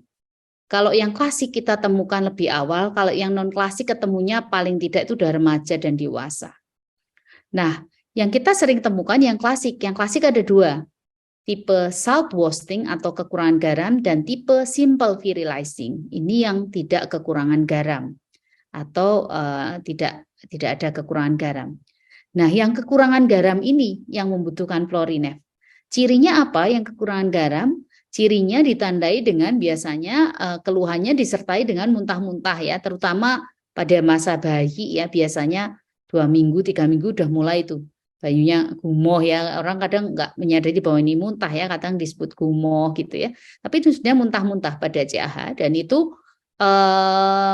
menandakan bahwa dia membutuhkan tambahan Florinef tadi. Demikian Mbak Dania. Terima kasih dokter. Mungkin ada tambahan lagi nih dok, belum ada pertanyaan lagi di sini. Mau ada tambahan informasi kah dok terkait dengan pubertas nih? Kalau dari saya sih intinya pesan khusus nih untuk terutama untuk orang tua bahwa anak dengan hiperplasia adrenal kongenital itu bisa tumbuh dengan baik. Ya, bisa tumbuh dengan baik, bisa mencapai remaja dengan baik, asalkan kita rajin minum obat. Dan yang kedua, rajin diskusi ya dengan dokternya, kontrol supaya kita tahu apakah perkembangan anak, pertumbuhan anak, ya perkembangan itu termasuk sampai fase pubertas, itu sudah sesuai atau belum. Karena ini kaitannya nanti dengan tinggi akhirnya bagaimana ya, apakah menjadi cukup pendek atau tidak dan sebagainya. Mungkin itu saja Mbak Dania dari saya. Ini ada satu pertanyaan lagi nih. Apakah CAH dapat bertahan bertahun-tahun atau seumur hidup? Kalau CAH ini seumur hidup ya, karena dia kelainannya adalah mutasi genetik. Jadi mutasi genetik itu terjadi kapan? Ya sudah dari dalam kandungan itu sudah terjadi. Dan itu tidak bisa kita ubah. Mutasinya tidak bisa kita ubah, tapi penyakitnya bisa kita obati. Ya, jadi CAH itu bukan suatu penyakit yang nggak bisa diobati. Kita kan ada obatnya, ada pengganti hormonnya. Tetapi untuk mengganti mutasi gennya untuk saat ini belum bisa. Ya, belum penelitian belum bisa mengganti yang sudah mutasi genetik yang terjadi. Jadi dia akan seumur hidup. Sehingga obatnya diberikan sampai kapan? Obatnya ya diberikan seumur hidup. Hanya mungkin dosis, jenis, dan cara pemberiannya akan berbeda-beda. Dan penelitian di dunia ini sebetulnya udah jauh lebih maju ya. Dari sekarang kan kita hanya pakai hidrokortison yang diminum 2-3 kali sehari misalnya. Ini sekarang tuh sudah banyak penelitian nih di luar negeri, model hidrokortison yang hanya 2 kali tapi minumnya di jam-jam tertentu ya. Harapannya nanti kan bisa yang long acting benar-benar gitu, nggak terlalu sering anak harus minum. Itu sedang dalam proses riset ya. Harapannya nanti kalau bagus kita juga bisa memanfaatkannya. Mungkin itu Mbak Dania. Kalau masih ada pertanyaan atau tidak, ini belum kayaknya. Belum sih. Ya mungkin juga ini dok, himbauan ke para orang tua nih, kalau di grup kan banyak banget yang main ngasih obat sendiri, nggak kontrol, udah bilang, oh udah sembuh. Nah itu dok, mungkin bisa dihimbau para orang tuanya untuk nggak apa ya, yang nggak main menentukan sendiri dosisnya. Ya, itu penting sih Mbak Dania, yang tadi Mbak Dania sebutin. Jadi kalau bisa kita jangan menghentikan pengobatan, karena nanti nyeselnya belakangan gitu. Iya. Benar. Ini pengalaman saya mengurus CAH bertahun-tahun ya. Jadi yang dulu sebayi itu pasien saya bayi sekarang udah pada kuliah gitu ya. Dan itu kalau yang tidak mau minum obat, kan ada tuh dari kecil nggak mau minum obat. Itu Iya, betul. mereka WA saya sendiri ya, para remaja ini. Mereka ingin berubah gendernya karena testosteron yang sangat tinggi. Jadi jangan sampai, terutama yang anak perempuan nih. Tapi kalau laki-laki bagaimana? Laki-laki itu bisa jadi tumor testis. Ya, yang tadi saya sebutkan TART itu. Ya, kami kebetulan penelitian ini dengan Belanda untuk anak-anak laki-laki yang kita ketahui ada tumornya di testisnya. Jadi laki-laki itu perlu juga dicek gitu, terutama setelah pubertas ya. Mulai pubertas itu harus kita awasi bahwa pengobatannya harus sesuai gitu. Iya Ya. betul dok, karena kalau di grup beberapa 2 tahun nggak kontrol, tapi saya minum obat, padahal kan obat itu dosis bisa berubah-berubah ya dok ya? Ya, akan berubah sesuai dengan umur, dan tentunya bukan hanya umur ya, tinggi, terutama sebenarnya tinggi dan berat. Jadi susah ngitungnya karena ada rumusnya ya. Nah, ya baik nih dok, nih balik lagi nih dok, sudah ada pertanyaan nih dari Ibu Rika, dok, apakah anak hipospedi pada anak laki-laki itu termasuk atau bisa dibilang CAH atau tidak ya? Terima kasih. kalau anak laki-laki yang bukan CAH mengalami hipospadi bukan CAH. Anak CAH kebanyakan kalau laki-laki dia tidak ada masalah dengan genitalia. Tapi anak perempuan yang salah didiagnosis hipospadi banyak. Jadi beberapa pasien saya itu didiagnosis hipospadi, ternyata dia CAH, dan itu kalau kita cek kromosomnya juga 46XX yang artinya perempuan. Jadi kan klitoris yang besar dengan labia yang nutup itu seringkali jadi seperti penis dengan hipospadia.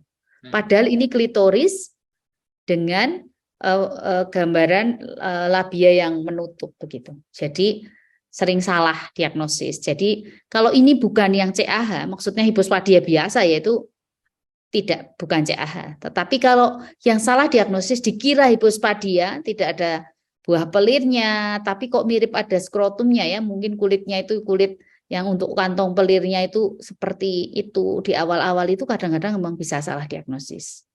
Ya, tetapi hipospadia beda dengan CAH. Oke, baik.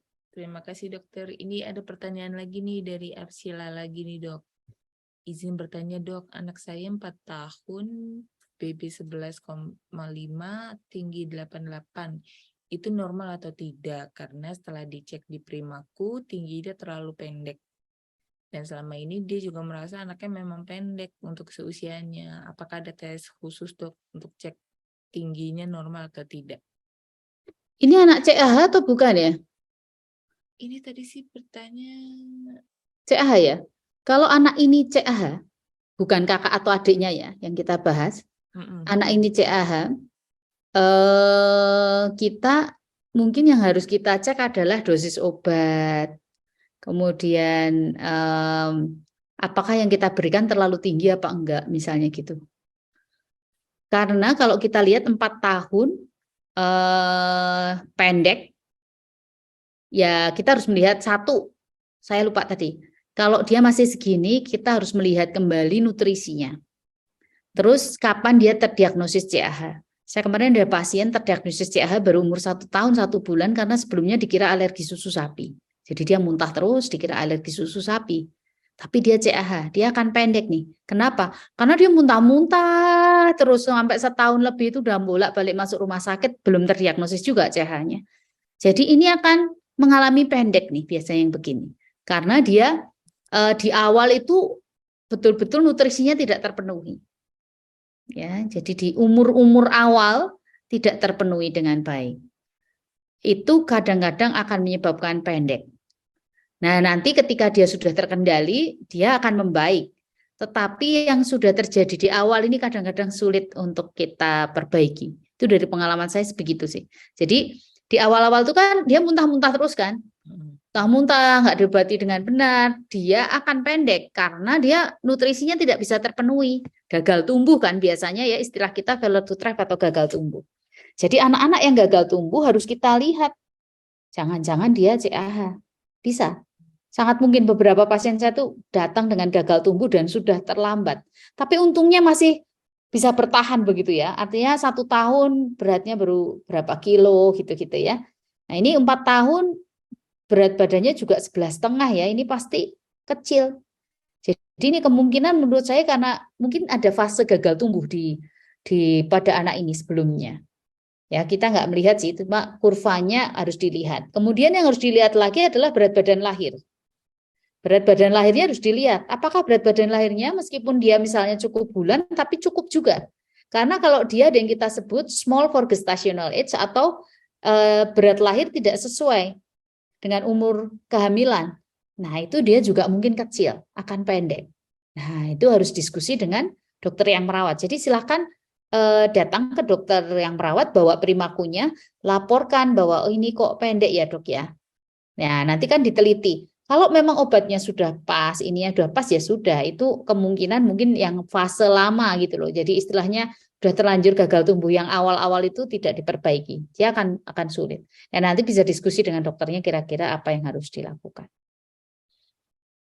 Oke, baik. Terima kasih dokter. Ini ada pertanyaan lagi dari Ibu Uswatun. Maaf dok, izin bertanya, apakah CAH dengan tipe salt wasting memang sering berkeringat dan bau? Terima kasih. Pada dasarnya enggak sih. Kalau berkeringat banyak mungkin karena anak CAH ini aktif ya. Biasanya itu nggak bisa diem mungkin ya, banyak gerak sehingga keringetan gitu mungkin. Tapi kalau secara umum dia tidak ada hubungannya sih. Tapi kalau berkeringat karena dia mungkin terlalu aktif ya bisa aja. Karena anak-anak CAH itu biasanya ya luar biasa sih aktifnya. Iya.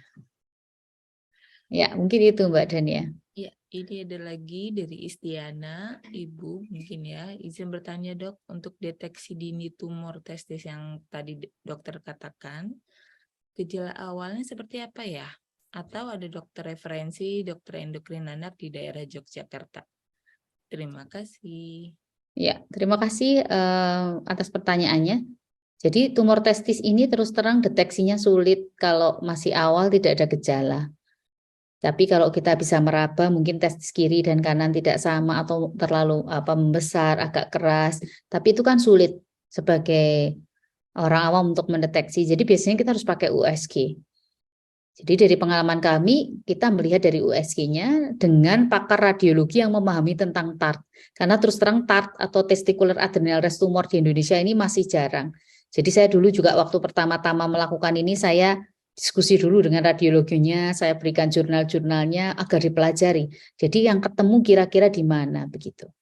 Ya, jadi nanti kalau sudah menguasai, kita kirim pasiennya, kemudian diskusi. Oh ya, ini kemungkinan memang ke arah testicular adrenal rest tumor. Kalau di Yogyakarta untuk dokter endokrin anaknya lah, selama ini kemana ya? Kalau di Jogja kan, setahu saya teman saya dokter endokrin anak adalah Profesor Prof. Madarina dengan dan Dr. Prof. Yuda. Yuda. Ada dong. Jadi bisa ke dokter endokrinnya untuk lihat. Biasanya ketika pubertas dia sudah harus mulai screening. Oke, baik. Terima kasih dokter. Ini dari Ibu Nisa. Anak saya 3,5 bulan, rambutnya gondrongnya cepat dan aktif banget. Apakah ada pengaruh dari CAH-nya dok? Enggak sih. Kalau gondrongnya enggak. Kalau aktifnya mungkin. Karena biasanya hormon testosteronnya agak tinggi itu kebanyakan aktif. Tapi kalau rambut enggak, justru beberapa dilaporkan kalau anak dengan HAK rambutnya agak sulit tumbuh. Oke. Baik. Oke, ini dari Ibu Hatmaida lagi. Apa anak yang terdiagnosa CAH tidak boleh capek? Karena anak saya kalau capek di sekolah dia pernah mimisan. Terima kasih dokter.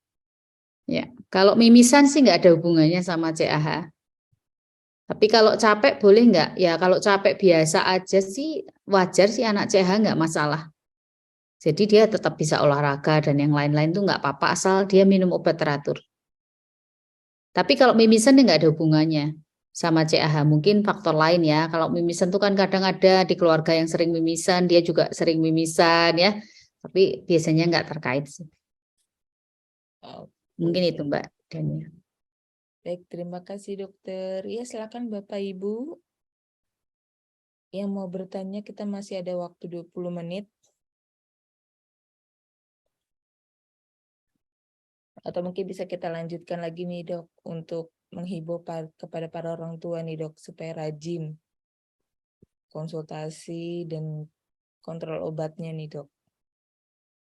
Ya, jadi prinsipnya sih kalau saya yang penting diskusi dengan dokternya masing-masing ya.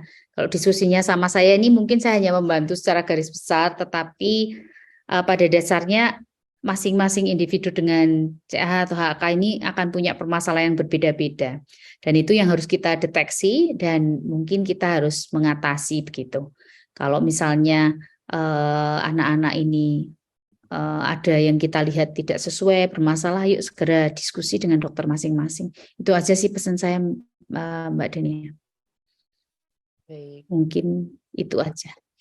Ya, mungkin ada yang mau bertanya lagi, silakan Bapak Ibu. Kita masih punya waktu 20 menit. Baik, ini dari Ibu Rika. Oh dok, dia mau bertanya, Ibu Rika mau bertanya untuk cek 17 OHP hanya bisa di lab Prodia. Ibu Rika ini di mana ya lokasinya kalau boleh tahu? Kalau di Jakarta kita ada, di Jambi. Ya, kalau di Jambi hanya ada Prodia. Iya, hanya di Prodia. Karena kalau Prodia itu di seluruh Indonesia itu dia bisa ngirim ke Jakarta. Dan Iya. sebetulnya pemeriksaan 17 OHP terbaik itu dengan suatu mesin yang namanya tandem mass spectrometry, dan itu yang punya Prodia memang. Ya, kita bisa sih sebenarnya meriksa kayak dengan ELISA dan lain itu mungkin lebih murah, tetapi paling akurat itu sebenarnya dengan tandem mass itu. Iya, kalau Jadi Ibu Rika di kalau Jakarta tuh ya kita ada lab yang agak murah. Labkesda. Iya, Labiska itu. Ya. Tapi di Jambi saya kurang tahu. Ya, kalau di luar itu yang ada hanya di Prodia memang. Karena itu kalau di Prodia itu kayak dipusatkan, jadi dia dikirim ke Jakarta sebetulnya. Jadi kayak di Semarang ini juga dikirim ke Jakarta. Tapi memang mesinnya itu, jadi cara pemeriksaan 17 hidroksiprogesteron itu macam-macam ya. Jadi ada teknik dan alat tersendiri sebetulnya. Nah, yang terbaik itu memang menggunakan tandem mass spectrometry, dan setahu saya di Indonesia yang punya itu Prodia memang. Nah, yang kita pakai lab biasa, misalnya ELISA tuh bisa, tapi menurut penelitian memang tidak seakurat yang pakai tandem mass. Jadi ya kita memang tidak banyak yang punya 17 OHP ini pemeriksaan. Kalau saya kalau tidak karena riset, kita juga meriksanya di Prodia gitu. Iya, terima kasih dokter. Ada lagi Bapak Ibu, kita masih punya nih 20 menit. Oke, dari Ibu Wahsuni. Nunik, maaf dok, mau bertanya, apakah semua anak harus dicek CAH atau tidak? Ketika ada 2 saudara anaknya CAH. Anak saya 5, 2 CAH. Ya, terima kasih Bu Nuni ya. Jadi kalau kita punya anak dengan CAH biasanya kelihatan sih bedanya. Jadi kalau kita mau memastikan hanya ini CAH atau bukan, kita mungkin melihat gejala klinisnya. Terutama kalau 2 saudaranya ini misalnya tipe yang kekurangan garam, biasanya ya mutasi genetiknya kan sama. Sehingga ya yang lain akan kekurangan garam juga. Jadi bisa dilihat ada muntah-muntah atau tidak ya. mungkin gagal tumbuh, ya berat badan tidak naik ketika bayi, ini harus diwaspadai. Tapi kalau tidak ada gejala apapun, yang tiganya, ya mungkin kita cuma perlu pengawasan aja, melihat ya, dia tinggi badan normal, tidak ada kulit yang menghitam, tidak ada muntah, tidak ada ini, mungkin tidak CAH. Tapi kalau kita mau memastikan ini pembawa atau tidak ya, carrier gennya atau tidak, atau pembawa gen yang CAH juga tetapi tidak sakit, nah itu kita memang harus periksa gennya. Cuma kalau dalam kondisi kita sulit periksa gennya, ya kita melihatnya cukup gejala klinisnya aja. Kalau uban itu nggak ada hubungannya sih sama CAH, tidak terhubung langsung. Jadi mungkin yang harus dilihat justru pertumbuhan, Bu. Kalau anaknya 1-7 tahun, diukur tinggi badannya. Kalau dia lebih tinggi dari yang lain, cek aja CAH-nya. Tapi kalau dia sama dengan yang lain, kulitnya tidak menghitam, genitalianya normal ya, ya mungkin bukan CAH. Pembawa masih mungkin, tapi bukan yang sakit. Gitu. Gitu mungkin Mbak Dania. Baik, terima kasih dokter. Oke, ini Ibu Nisa. Dok, apakah orang tua yang melahirkan CAH harus dicek? Karena tidak ada keturunan CAH.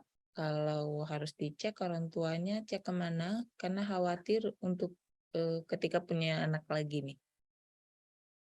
Ya, jadi terima kasih Bu Nisa. Sebetulnya CAH ini adalah autosomal resesif namanya. Kayaknya saya pernah punya ininya ya, genetik CAH. Mungkin waktu itu belum sempat ikut ya. Nah, saya pengen menampilkan nih. Boleh dok, boleh. Jadi kalau CAH itu seperti ini. Sebentar ya.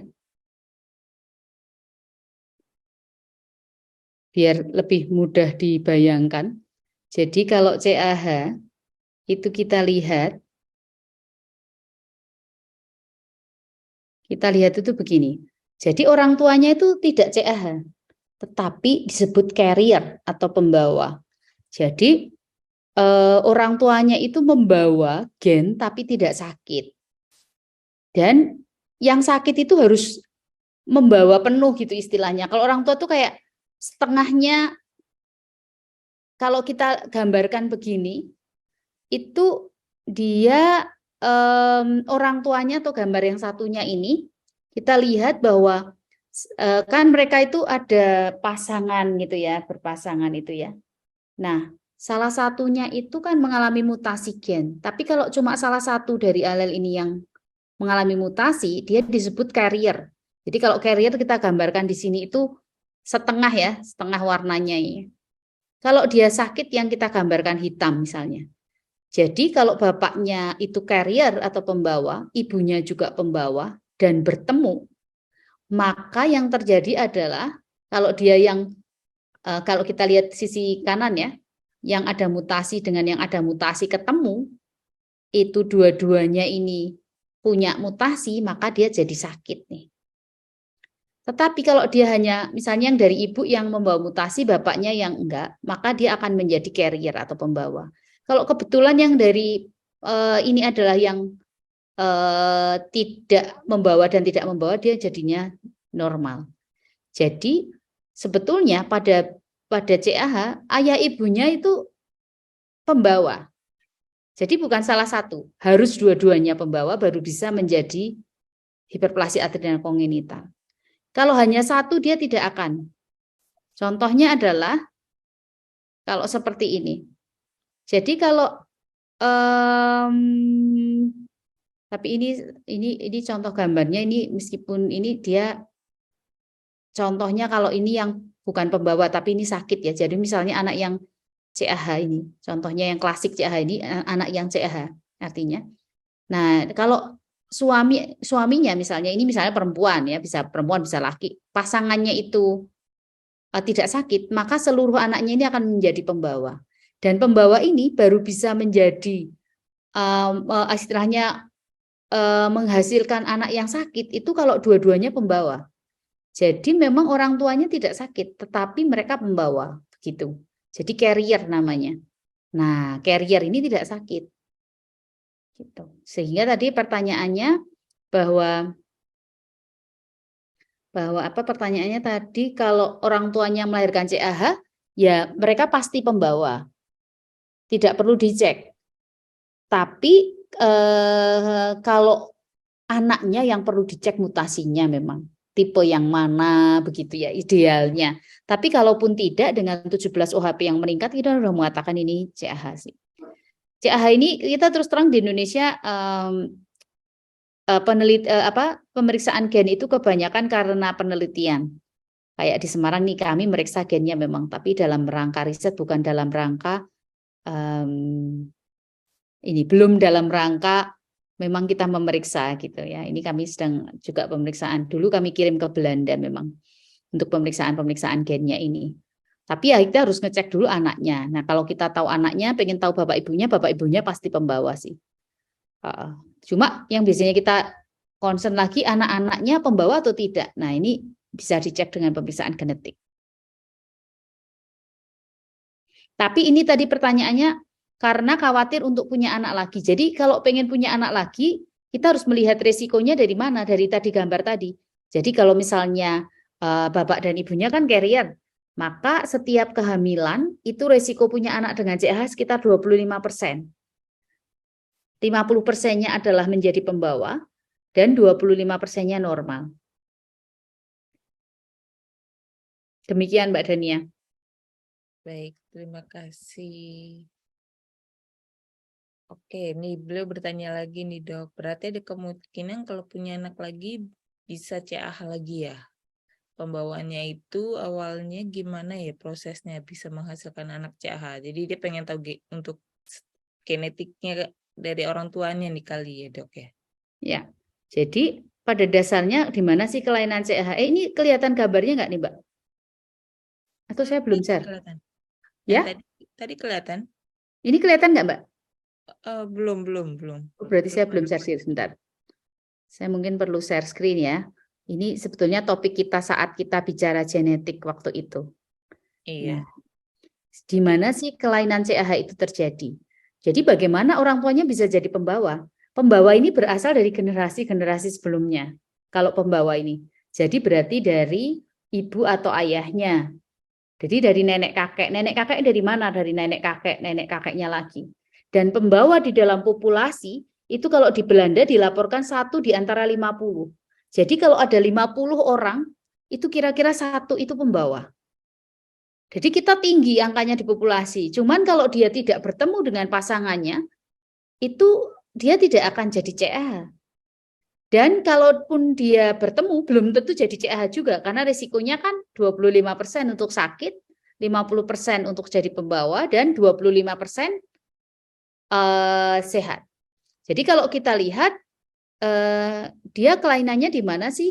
Jadi dia merupakan yang kita sebut kelainan autosomal resesif dan dia merupakan kelainan gen, namanya gen CYP21A2 gene. Jadi ini yang menyebabkan terjadinya CAH dan di mana sih kelainannya terjadi? Jadi kalau di tubuh kita punya sel, di dalam sel itu ada inti sel, di dalam inti sel itu ada kromosom. Ya, kita sering dengar soal kromosom. Nah, di dalam kromosom itu ada di sini ada DNA ini ya, ada pasangan bahasa ini. Nah, kelainan untuk CAH itu sebenarnya di level ini, bukan di level kromosom, dia lebih kecil lagi. Sehingga kita memang tidak bisa dengan pemeriksaan kromosom ya. Kromosom itu hanya menentukan ketika kita ada keraguan jenis kelamin begitu ya. Jadi yang ini tadi kelainan kenapa bisa jadi carrier atau pembawa ini sudah dari sebelumnya lagi generasinya. Ya nggak tahu berarti dari zaman Adam, mungkin setelah Adam dan Hawa gitu ya. Kita nggak tahu karena itu berada di dalam populasi sebetulnya pembawa ini. Dan selama kita tidak ngecek, sebetulnya kita juga tidak tahu apakah kita pembawa atau tidak. Karena ternyata angka pembawa itu sekitar secara penelitian di dunia, kalau di populasi normal itu 1:60. Jadi tinggi ya. 60 orang satu pembawa CAH sebetulnya. Tapi kan kita nggak ngecek begitu sehingga kita tidak tahu. Ya, tetapi di Indonesia kita belum ada ya penelitian di populasi yang besar gitu melihat carrier itu atau pembawa. Begitu. Nah, Baik. ini ada pertanyaan berikutnya nih Mbak Iya, Dania. dari Arshila. Anak saya tipe CAH Satwasting, Dok. Tiap hari makan suka ngemil garam. Bahkan tiap makan buah juga pakai garam, tidak pernah ditakar. Pertanyaannya, apakah tidak masalah, Dok, jika anaknya yang ngemil garam terus? Selama ini elektrolitnya bagus, alhamdulillah. Terima kasih. Ya, jadi kalau anaknya masih suka garam, berarti tubuhnya butuh garam. Jadi sebetulnya kita itu diciptakan bisa tubuh kita tuh kalau kita pengen sesuatu mungkin kita membutuhkan itu gitu. Jadi kayak anak CAH yang masih makan garamnya tinggi, sangat mungkin bahwa dia tubuhnya masih butuh itu dalam jumlah besar. Artinya apa? Ketika dia elektrolitnya normal, berarti garam yang banyak itu yang bisa menutup kebutuhannya. Atau kalau dia tidak pengen makan garamnya banyak, ya anak ini harus Florinef-nya dinaikkan mungkin. Jadi ketika kita berikan Florinef, dia akan menahan garam yang hilang, ya, yang keluar. Dan mungkin dia kebutuhan garamnya akan sedikit berkurang. Tetapi begitu dia mungkin Florinef-nya tidak terlalu tinggi, dia ternyata tubuhnya membutuhkan garam, maka secara refleks anak-anak ini akan istilahnya itu kayak apa ya, kayak kepengen banget garam gitu. Salt craving istilahnya gitu. Jadi dia masih pengen garam terus. Nah kalau seperti itu kita sebenarnya harus ngecek ya, Florinef-nya cukup nggak ini diberikannya gitu. Tapi kalau dia masih oke dan garamnya memang itu kebutuhannya dia berarti. Karena kalau dia garamnya banyak banget, elektrolitnya meningkat. Nah itu berarti baru kelebihan. Kalau enggak berarti anak ini masih membutuhkan garam dalam jumlah besar. Begitu Mbak Dania. Baik, terima kasih, Dokter. Ini beliau tanya lagi, Ibu Nisa, kalau nanti melahirkan anak lagi sebelumnya CAH tapi mau normal, apakah ada ketentuannya, Dok, agar bisa normal? Dan apakah bisa cek sebelum hamil atau sebelum lahir? Terima kasih. Terus terang ini agak sulit nih. Jadi kalau dia akan menjadi sakit atau tidak kita nggak tahu. Memang kita bisa melakukan prenatal testing namanya. Jadi prenatal testing itu artinya tes ketika dia hamil, ya kan? Ketika dia hamil. Sebelum melahirkan tuh kita bisa ngecek. Ya kemarin didiskusikan tuh di grup. Saya kemarin tuh mau menjawab tapi kemudian saya poli terus akhirnya sudah dijawab Dokter Anis ya. Tapi udah mudah-mudahan sudah pada baca itu.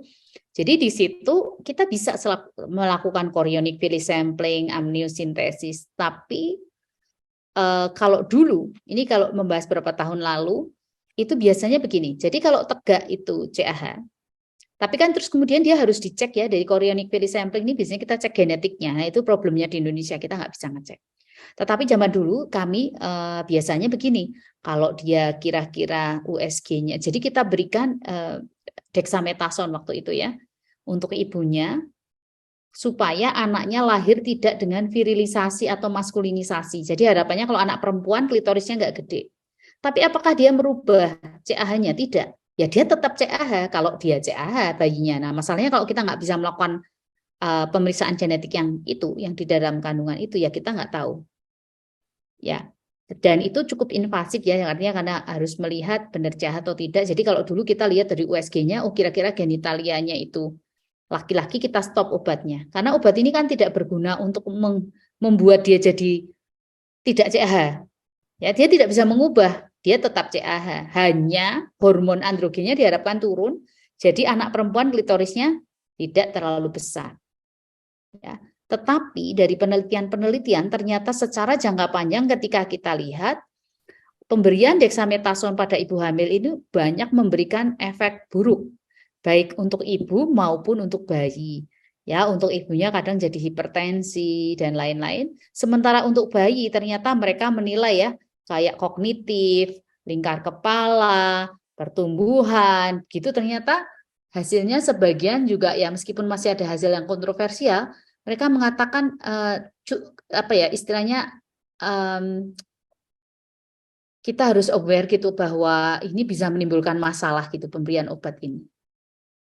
Jadi pemberian obat itu saat ini tidak lagi direkomendasikan secara umum. hanya beberapa center yang masih melakukan penelitian di luar negeri itu yang memberikan. Jadi kalau tidak, kita tidak lagi merekomendasikan. Kalau 20 tahun lalu iya sempat dimasukkan dalam rekomendasi, sekarang sudah dibahas sebagai sesuatu yang menimbulkan kontroversi karena anak-anak yang dipantau setelah pemberian obat ini ternyata menimbulkan masalah gitu.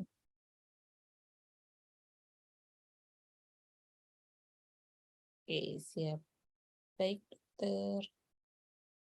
Mungkin ada lagi satu pertanyaan lagi. Nih, kita sudah mau closing. Bapak Ibu. Ini tadi ada pengumuman Mbak Dania. Yang tentang genetik tadi kita pernah diskusi, mungkin bisa dilihat di YouTube-nya Kahaki. Ya, Iya. Kahaki Indonesia di sana udah ditayangkan, jadi mungkin nanti kita bisa diskusi melihat juga di sana ya. Karena ini memang sesuatu yang tidak mudah kita jelaskan sih, karena apa ya? Mungkin ini kan membahasnya tidak hanya saat ini, terus nanti anaknya bagaimana, terus yang di atasnya lagi bagaimana, begitu memang. Nanti mungkin bisa dilihat di YouTube-nya ya secara lengkap pembahasan kita tentang genetik.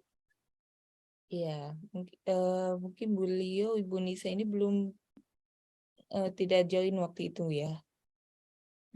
Tapi ternyata ada YouTube-nya ya, jadi nanti bisa dilihat saya kira.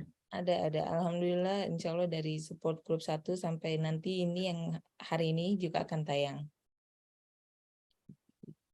Bahkan juga kita ada video webinar dengan Prodia waktu itu dengan Dr. Frida. Itu juga ada. Oke, mungkin jika ada tambahan lagi, Dok? Saya kira cukup ya, kita waktunya juga sudah Baik. 2 jam kita diskusi ini ternyata. Terima Baik. kasih Mbak Dania. Sama-sama. Terima kasih Bapak Ibu yang telah ikut berdiskusi dengan kami dan mudah-mudahan bermanfaat. Saya kembalikan ke Mbak Dania ya. Baik, terima kasih Dok. Jika memang Terima kasih Dokter Agustri. Terima kasih. Terima kasih. Baik, sudah waktunya kita closing ya. Ya. Terima kasih banyak nih kepada Dr. Agustini Utari atas ilmunya dan jawaban-jawabannya. Semoga dapat membantu para orang tua di sini ya Dok ya. Dan juga kepada para orang tua yang sudah ikut bergabung menghabiskan waktu 2 jam bersama kami. Ini terima kasih banyak loh. Nanti untuk video support group ini akan kami tayangkan di YouTube. Mungkin bisa ditunggu. Nanti akan ada informasinya di grup. Oke, jadi saya ucapkan terima kasih atas waktu dan kesempatannya untuk kita ngobrol-ngobrol lagi malam ini. Assalamualaikum warahmatullahi wabarakatuh. Waalaikumsalam warahmatullahi wabarakatuh. Selamat Malam. malam. Terima kasih. Sampai jumpa nanti di Terima kasih semua. berikutnya.